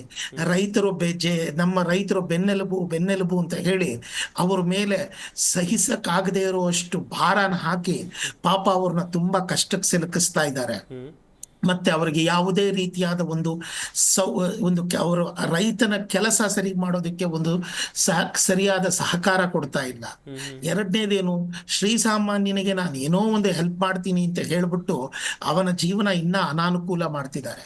ಇದ್ರ ಎಲ್ಲದರಲ್ಲೂ ನಾವು ಒಂದು ಮರ್ತೋಗ್ತಾ ಇರೋ ವಿಷಯ ಏನು ಅಂದ್ರೆ, ಇವತ್ತಲ್ಲ ನಾಳೆ ಈ ಎಲ್ಲಾ ಭಾಗ್ಯಗಳು ನಮ್ಮ ರಾಜ್ಯದಿಂದ 100ಕ್ಕೆ 120ರಷ್ಟು ಭಾಗ ಹೋಗುತ್ತೆ. It's a matter of time. ಆದರೆ ಈಗ ಏರಿಕೆ ಆಗಿರೋ ಬೆಲೆಗಳು ಹಾಗೆ ಶಾಶ್ವತವಾಗಿ ಉಳಿಯುತ್ತೆ. ಇದನ್ನ ಯಾರು ಅರ್ಥ ಮಾಡ್ಕೊಳ್ತೇ ಇರೋದು ಇದನ್ನೇ. ಇದರಿಂದ ಏನಾಗುತ್ತೆ ಅಂದ್ರೆ ಜನಗಳಿಗೆ, ಮಿಡಲ್ ಕ್ಲಾಸ್ ಅವರಿಗೆ ಇದು ಡಬಲ್ ಬರೆ ಬೀಳ್ದಂಗ ಆಗುತ್ತೆ. ಫಸ್ಟ್ ಆಫ್ ಆಲ್ ಈಗ ಕೊಟ್ಟಿರೋದು ಬರೆ, ಮತ್ತೆ ಈ ಸ್ಕೀಮ್ಗಳನ್ನೆಲ್ಲ ವಾಪಸ್ ತಗೊಂಡಾದ್ಮೇಲೆ ಅದರ ಮೇಲೆ ಎಕ್ಸ್ಟ್ರಾ ಹೊರೆ ಬೀಳುತ್ತೆ. ಸೊ ಇವಾಗ ನಾವು ಏನು 2,800 ರೂಪಾಯಿ ಜಾಸ್ತಿ ಆಗ್ತಿದೆ ಅಂತಿದೀವಿ, ನಮಗೆ ಫ್ಯೂಚರ್ ಅಲ್ಲಿ 4,000 5,000 ರೂಪಾಯಿ ಒಬ್ಬೊಬ್ಬರ ತಲೆ ಮೇಲೆ ಇದು ಹೊರೆಯಾಗಿ ಬೀಳುತ್ತೆ. ಇದನ್ನ ಯಾವ ಸರ್ಕಾರ ಜನಗಳನ್ನ ಅರ್ಥ ಮಾಡ್ಕೊಳ್ತಾ ಇಲ್ಲ. ಎಲ್ಲಾ ದೊಡ್ಡ ದೊಡ್ಡ ಸಂಘಟನೆಗಳ ಹತ್ರ ನಾನು ಹೇಳೋದೇನು ಅಂದ್ರೆ, ಯಾವತ್ತು ಈ ಪರ್ಟಿಕ್ಯುಲರ್ ಪಾಲಿಸಿಗಳು ವಿಡ್ರಾ ಆಗುತ್ತೆ, ಈ ಸ್ಕೀಮ್ಗಳು ವಿಡ್ರಾ ಆಗುತ್ತೆ, ಹಳೆ ಪ್ರೈಸ್ ಏನಿತ್ತು ನಮ್ಮ ಕರೆಂಟ್ ಬಿಲ್ಲಿನ ಪ್ರೋ ಡೇಟಾ ಬೇಸಿಸ್, ಹಳೆ ಸ್ಕೀಮಿನ ನಮ್ಮ ಕರೆಂಟ್ ಬಿಲ್ ಏನಿರ್ಬೋದು, ಪೆಟ್ರೋಲ್ ಬೆಲೆಗಳ ಮೇಲೆ ಹಾಕಿರೋ ₹3 ಸರ್ಚಾರ್ಜಸ್, ಇದೆಲ್ಲಾ ತೆಗೆದುಬಿಟ್ಟು ವಾಪಸ್ಸಿಗೆ ಬರಬೇಕು. ಆದ್ರೆ ಅದು ಬರೋದಿಲ್ಲ. ಲಾ ಆಫ್ ಎಕನಾಮಿಕ್ಸ್ ಟೆಲ್ಸ್, ಒಂದು ಸಲ ಬೆಲೆ ಜಾಸ್ತಿ ಮಾಡಿದ್ದನ್ನ ₹10 ಮಾಡಿದ್ರೆ ಅದನ್ನ ನಮ್ಮ ಮೂಗ್ಸವರಕ್ಕೋಸ್ಕರ ₹7 ಮಾಡ್ತಾರೆ ಹೊರತು, ಆ ₹7 ನಮ್ಮ ಕೈಯಿಂದ ಲಾಸೆ, ₹3 ಕೇವಲ ನಮಗೆ ಉಳ್ಕೊಂಡಿದ್ದಷ್ಟೇ. ಉಳ್ಕೊಂಡಿದ್ದೇನು ಅಲ್ಲ, ಅದು ಎಕ್ಸ್ಟ್ರಾ ಲಾಸ್ ಆಗುತ್ತೆ. ಇದು ಪ್ರತಿಯೊಬ್ಬರು ಒಂದು ರಾಜ್ಯ ನಮ್ಮದು ಅನ್ನೋದನ್ನ ನಮ್ಮ ಬಗ್ಗೆ ಗಮನ ಇರಬೇಕು. ಮುಖ್ಯವಾಗಿ ಒಂದು ಹೇಳ್ತೀನಿ ಕೇಳಿ, ನಾವಿವತ್ತು ಏನು ಎಂಜಾಯ್ ಮಾಡ್ತಾ ಇದ್ದೀವಿ, ನಮ್ಮ ತಂದೆ ತಾಯಿಯಂದ್ರು ದುಡಿದು ಮಾಡಿಕೊಟ್ಟಿರೋ ಒಂದು ಸಮಾಜದಿಂದ ಬೆನಿಫಿಟ್ ನಾವು ಉಪಯೋಗಿಸ್ಕೊಳ್ತಿದೀವಿ. ನಾವು ಎಷ್ಟು ಸುಭಿಕ್ಷವಾಗಿ ನಮ್ಮ ರಾಜ್ಯನ ಬಿಟ್ಟುಕೊಡ್ತೀವೋ, ನಮ್ಮ ಮಕ್ಕಳು ಈ ರಾಜ್ಯನ ಅಷ್ಟೇ ಸುಭಿಕ್ಷವಾಗಿ ಕಳೀತಾರೆ. ಆದ್ರೆ ನಾವು ದಾಕುಗಾಲ್ ಹಾಕ್ತಾ ಇರೋ ಈ ಪದ್ಧತಿ ಹೇಗಿದೆ ಅಂದ್ರೆ, ನಾವು ಸಾಲದ ಕೂಪದಲ್ಲಿ ಸಿಗಾಕೊಂಡು ಎಷ್ಟೇ ಆದಾಯ ಇದ್ರು ಮುಕ್ಕಾಲು ಭಾಗ ಬರೀ ಬಡ್ಡಿ ಕಟ್ಕೊಂಡು ಈ ಕೇರಳ, ವೆಸ್ಟ್ ಬೆಂಗಾಲ್ ತರ ಆಗೋ ಸಾಧ್ಯತೆಗಳು ತುಂಬಾ ಜಾಸ್ತಿ ಆಗ್ತಾ ಇದೆ. ಯಾಕೆ ಅಂದ್ರೆ ವರ್ಷಕ್ಕೆ ಲಕ್ಷಾನುಗಟ್ಲೆ ಸಾಲಗಳು ಮಾಡ್ತೀನಿ ಅಂತ ಹೇಳಿದ್ರೆ ಅದಕ್ಕೆ ಬಡ್ಡಿ ನಾವ್ ಎಷ್ಟು ಕಟ್ಟಬೇಕು ಅನ್ನೋದನ್ನ ಯಾರಿಗೂ ಹೇಳ್ತಾ ಇಲ್ಲ. ಒಂದೇ ಒಂದು ಸ್ಮಾಲ್ ಡೌಟ್, ಜನಕ್ಕೆಲ್ಲ ಫ್ರಸ್ಟ್ರೇಟ್ ಆಗಿ ಯಾರು 50% ಜನ ಟ್ಯಾಕ್ಸ್ ಕಟ್ಟದೆ ನಿಲ್ಲಿಸ್ಬಿಟ್ರೆ ಅವಾಗ ಏನ್ ಮಾಡ್ತಾರೆ ಸರ್? ಕರಪ್ಷನ್ ಇವಾಗ ಇದು ಬೆಲೆಗಳು ಮಾಡಕ್ಕಾಗದೆ ಕರಪ್ಷನ್ ಜಾಸ್ತಿ ಆಗಿ ಒಬ್ರಿಗೊಬ್ರು ಮರ್ಡರ್ ಮಾಡ್ಕೊಳ್ಳೋ ಲೆವೆಲ್ ಬಂದ್ಬಿಟ್ಟಾಗ ಟ್ಯಾಕ್ಸ್ ಕಟ್ತಾ ಇದೆ. ಮ್ಯಾಮ್, ಇದಕ್ಕೆ ಉತ್ತರ ಏನು ಅಂತ ಹೇಳಿದ್ರೆ, ಜನಕ್ಕೆ ಒಂದು ಟಾಲರೆನ್ಸ್ ಲೆವೆಲ್ ಅಂತ ಇರುತ್ತೆ ಮ್ಯಾಮ್. ಎಷ್ಟೋ ಮಾಡಬಹುದು ಅಂತ. ಯಾವಾಗ ಆ ಟಾಲರೆನ್ಸ್ ಲೆವೆಲ್ ಮೀರುತ್ತೋ ಖಂಡಿತವಾಗಿ ಕನ್ಸಂಪ್ಷನ್ ಎಫೆಕ್ಟ್ ಆಗುತ್ತೆ. ಆಟೋಮೆಟಿಕ್ ಆಗಿ ಬಲವಂತವಾಗಾದ್ರೂ ಇವ್ರು ಕಮ್ಮಿ ಆಗ್ಬೇಕಾಗತ್ತೆ. ಆದ್ರೆ ಆಗಬೇಕಾಗಿರೋ ಡ್ಯಾಮೇಜ್ ಆಗೋಗ್ಬಿಟ್ರು. ಗಮನಿಸ್ತಾ ಇರ್ಬೋದು ವೀಕ್ಷಕರೇ, ನಮ್ಮ ಈ ಚರ್ಚಾ ಕಾರ್ಯಕ್ರಮದಲ್ಲಿ ಸಾಕಷ್ಟು ವಿಚಾರಗಳ ಕುರಿತು ನಾವು ಚರ್ಚೆಯನ್ನು ಮಾಡಿದ್ವಿ. ಚರ್ಚೆಯಲ್ಲಿ ಭಾಗಿಯಾದಂಥ ಡಾಕ್ಟರ್ ಹೇಮಂತ್ ಕುಮಾರ್ ಅವರು, ಹಳ್ಳಿ ರೈತ ಅಂಬರೀಶ್ ಅವರು, ಹಾಗೆಯೇ ನಾಗಶ್ರೀ ಅವರು, ಸುಮಾ ಕಿರಣ್ ಅವರು, ಎಲ್ಲರಿಗೂ ಕೂಡ ಧನ್ಯವಾದಗಳು. ಚರ್ಚೆಯಲ್ಲಿ ಭಾಗಿಯಾಗಿ ಸಾಕಷ್ಟು ಮಾಹಿತಿಯನ್ನು ಕೊಟ್ಟಿದ್ದಕ್ಕಾಗಿ. ಒಂದು ಕಡೆಯಲ್ಲಿ ಉಚಿತ ಗ್ಯಾರಂಟಿ ಯೋಜನೆಗಳು ಏನೇ ಸಿಕ್ಕಿದ್ರು ಕೂಡ, ಏನೇ ಉಚಿತವಾಗಿ ಸಿಕ್ಕಿದ್ರು ಕೂಡ ಸರ್ಕಾರ ನಿಮ್ಮಿಂದ ಸುಲಿಗೆ ಮಾಡುವಂಥ ಕೆಲಸವನ್ನು ಕಂಟಿನ್ಯೂ ಆಗಿ ಮಾಡುತ್ತೆ ಅನ್ನುವಂಥದ್ದಕ್ಕೆ ಈಗ ಆಗ್ತಾ ಇರುವಂಥ ಬೆಲೆ ಏರಿಕೆ ನಿಜವಾದ ನಿದರ್ಶನ ಅಂತ ಹೇಳ್ಬೋದು.